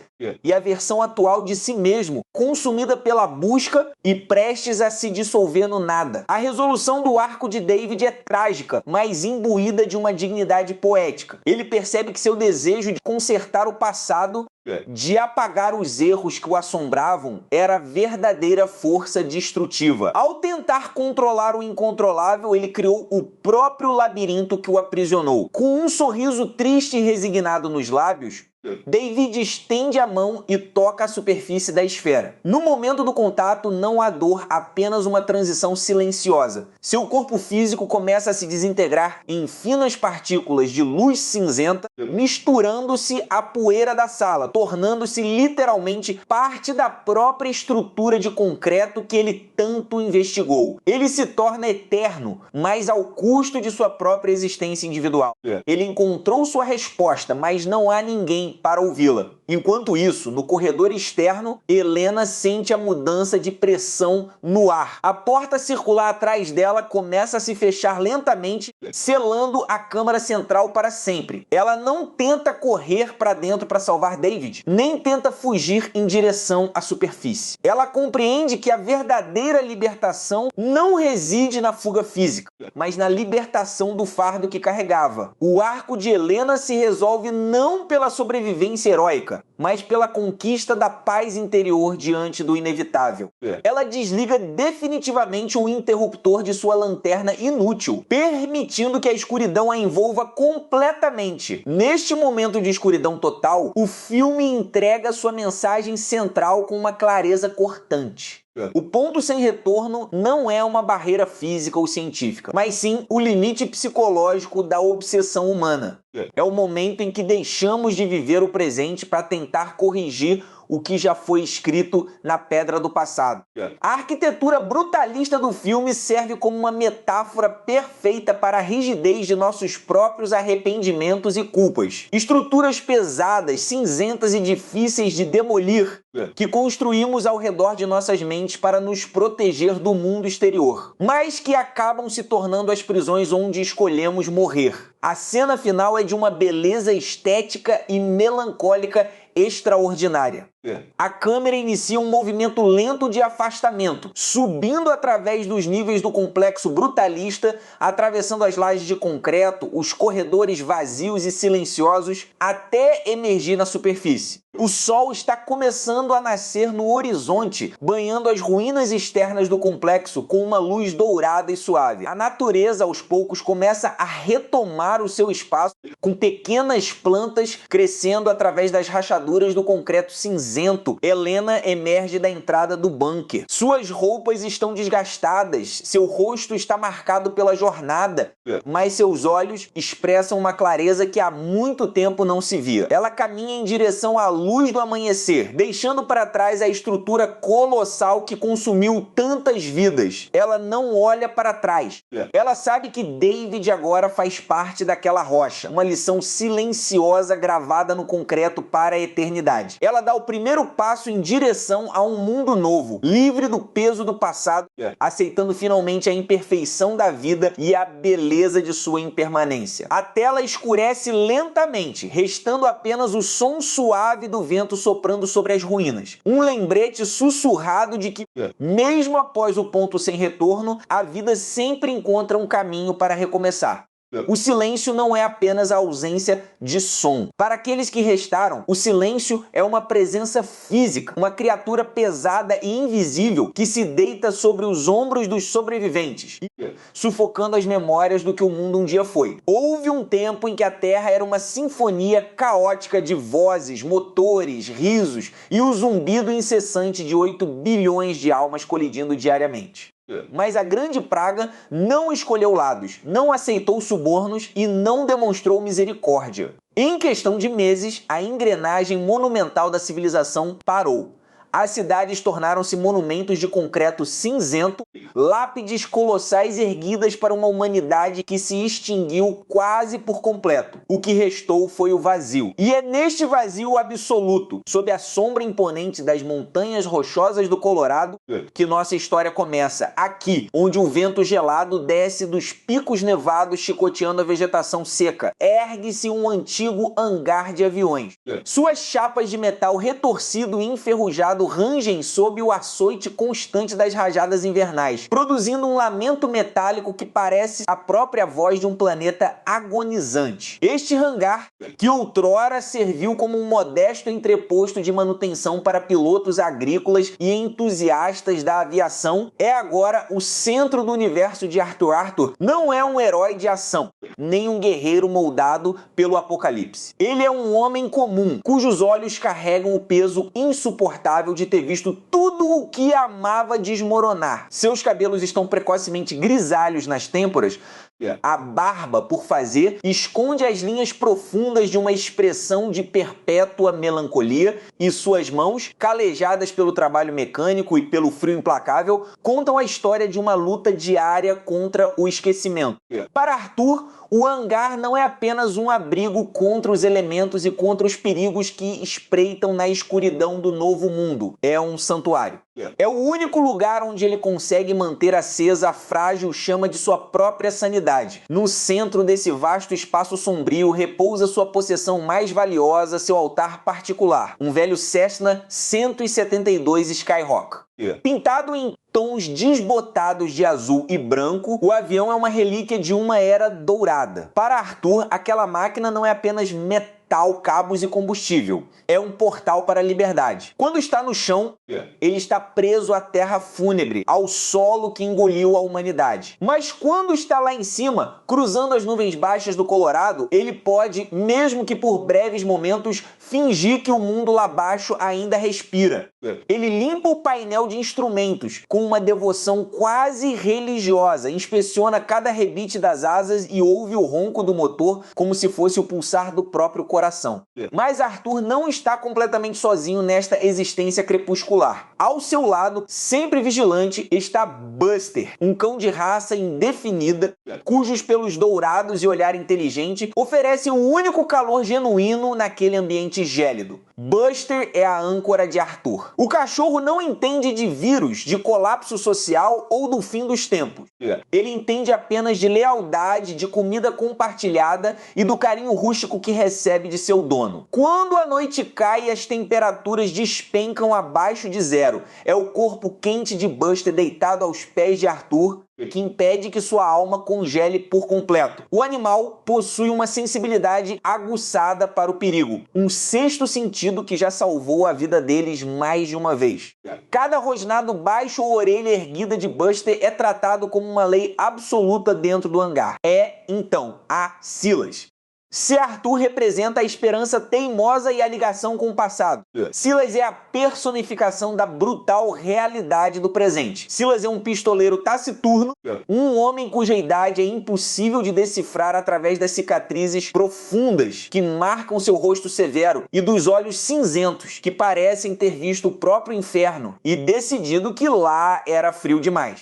Ele veste um sobretudo de couro gasto pelo tempo, endurecido pela sujeira e pelo sangue de ameaças passadas. Preso ao seu quadril está um revólver de calibre pesado, uma extensão de seu próprio braço, que ele manuseia com uma precisão cirúrgica e letal. A aliança entre Arthur e Silas não nasceu de uma amizade calorosa, mas sim de uma necessidade mútua de sobrevivência. Silas precisava de um refúgio seguro e de alguém que pudesse consertar coisas. Arthur precisava de proteção, de alguém cuja presença impusesse respeito e temor a qualquer alma perdida e desesperada que ousasse se aproximar do hangar. Eles compartilham o silêncio.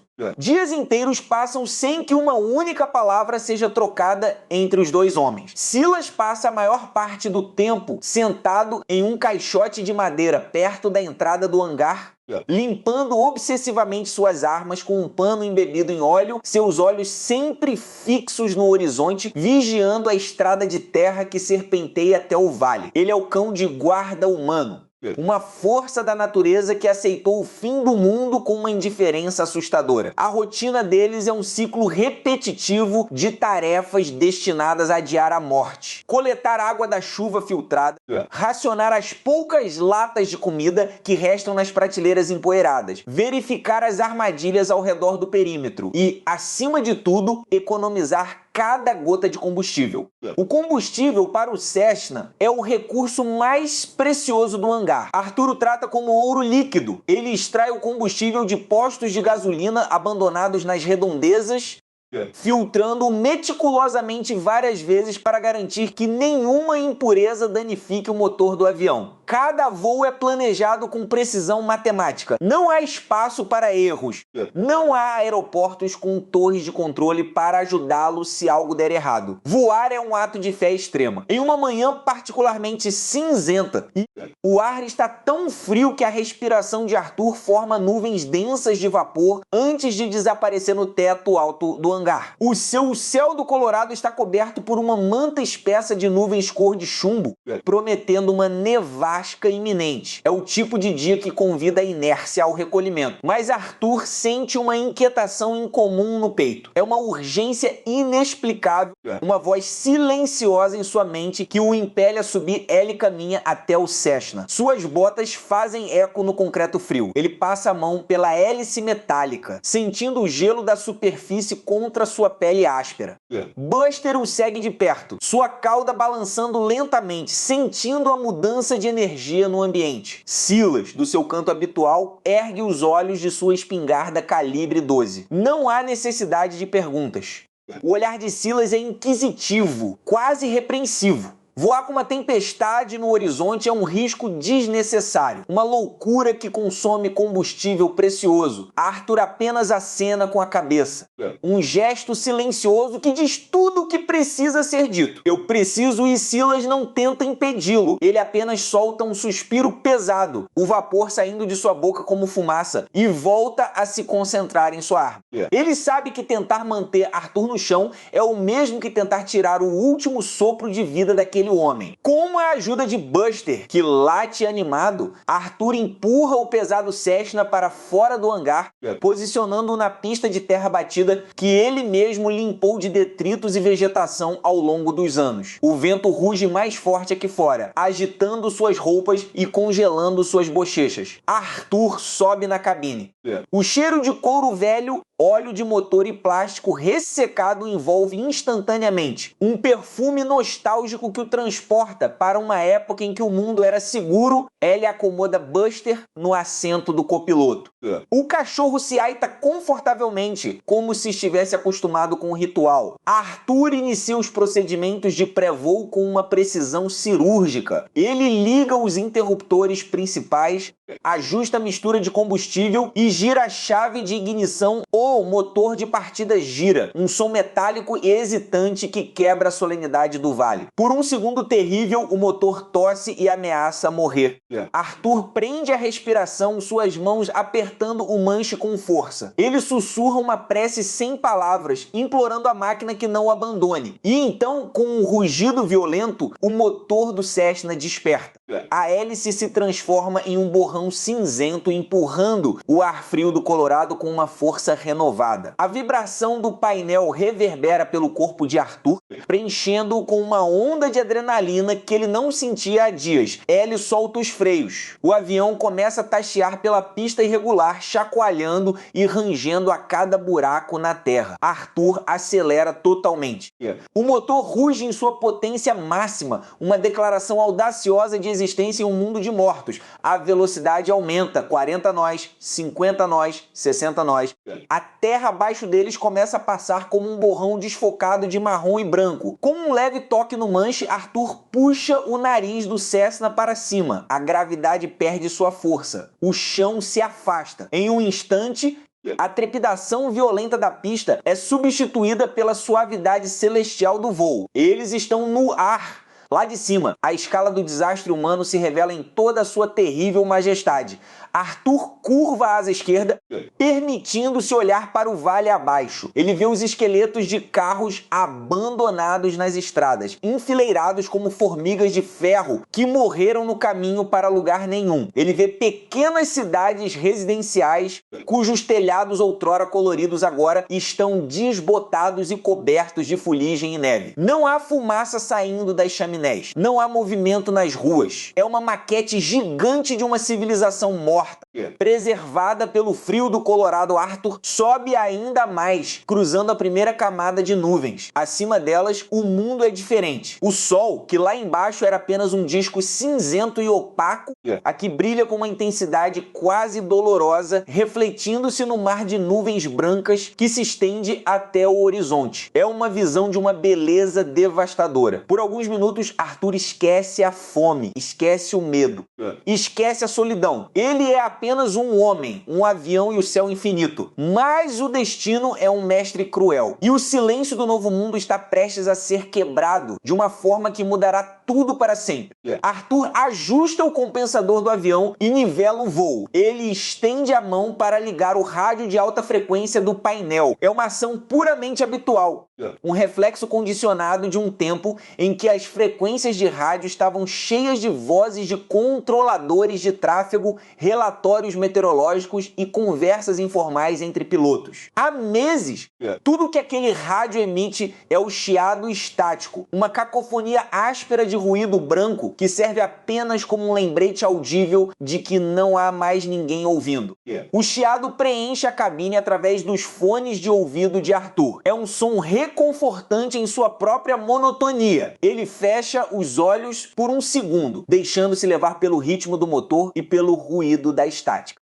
De repente, a estática falha. Não é uma interrupção causada pelo vento ou por uma falha elétrica. É uma modulação na frequência. O ruído branco, que antes era contínuo e uniforme, começa a oscilar. Buster, deitado ao lado de Arthur, ergue a cabeça instantaneamente, suas orelhas apontando para o painel de instrumentos. O cão solta um ganido baixo, um som de confusão e alerta. Arthur abre os olhos rapidamente, seu coração dando um salto violento contra o peito. Suas mãos tremem levemente enquanto ele estende os dedos em direção ao dial do rádio. Ele ajusta a frequência milimetricamente, a estática diminui. E, através do véu de ruído eletromagnético, algo impossível começa a emergir. Não é um ruído natural, não é o eco magnético da atmosfera. É um padrão, uma sequência de sons rítmicos, intermitentes, que cortam o ar como um farol na escuridão mais profunda. Arthur prende a respiração, a pulsação batendo forte em seus ouvidos, quase abafando o som do motor do Cessna. É uma transmissão de rádio. Alguém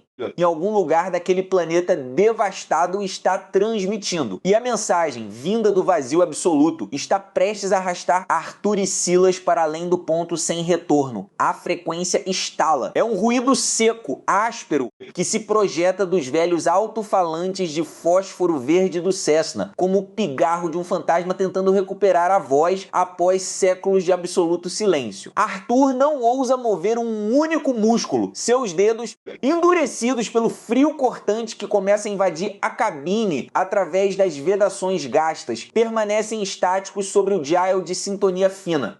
Cada clique metálico do rádio parece ecoar dentro de sua caixa craniana com a força de uma martelada. Ao seu lado, Silas mantém os olhos fixos no horizonte de bruma cinzenta, mas a rigidez de sua mandíbula revela que ele também ouviu. Não há erro, não há interferência estática da ionosfera fustigada pelas tempestades de poeira. É um padrão. 3 pulsos curtos, uma pausa lancinante de exatamente 4 segundos, e então uma modulação vocal que luta para emergir de um oceano de ruído branco. A voz que finalmente rompe a barreira do chiado é frágil, desprovida de qualquer calor humano, mas carrega uma urgência que faz o sangue de Arthur congelar nas veias. É uma voz feminina, distorcida pelo efeito Doppler e pela degradação do sinal analógico, repetindo uma sequência de coordenadas geográficas seguida por uma frase que nenhum deles esperava ouvir novamente nesta vida. Se alguém estiver na escuta, o protocolo de purgação falhou. Nós ainda estamos aqui sob a cinza. Silas se inclina para a frente, o cinto de segurança de 4 pontas rangendo contra seu peito largo. Seu rosto, marcado por cicatrizes de queimaduras químicas do antigo colapso, perde o pouco de cor que ainda lhe restava. Ele estende a mão enluvada para o painel, a intenção óbvia de desligar o receptor, de cortar aquele cordão umbilical com o passado que ele passou os últimos 10 anos tentando esquecer. Mas Arthur é mais rápido. Com um movimento brusco, ele segura o pulso de Silas. O aperto é firme, desesperado. Uma colisão silenciosa de vontades no espaço confinado da cabine. "Não toque nisso", diz Arthur. Sua voz, um sussurro rouco que mal consegue superar o ronco monótono do motor a pistão. Silas o encara, os olhos injetados de sangue brilhando na penumbra da cabine. Ele tenta puxar o braço, mas Arthur mantém a pressão, os nós de seus dedos brancos pela força aplicada. "Você enlouqueceu? Rosna Silas!" A voz carregada de um pânico reprimido que ele tenta, sem sucesso, mascarar como autoridade. "Aquela área é terra morta, Arthur. O setor 7 foi selado com termita e cimento asfáltico há uma década. Não há sobreviventes lá embaixo. O que quer que esteja transmitindo isso é um fantasma eletrônico, um loop de fita magnética acionado por algum gerador geotérmico que se recusa a morrer. Se descermos abaixo da camada de nuvens ácidas, não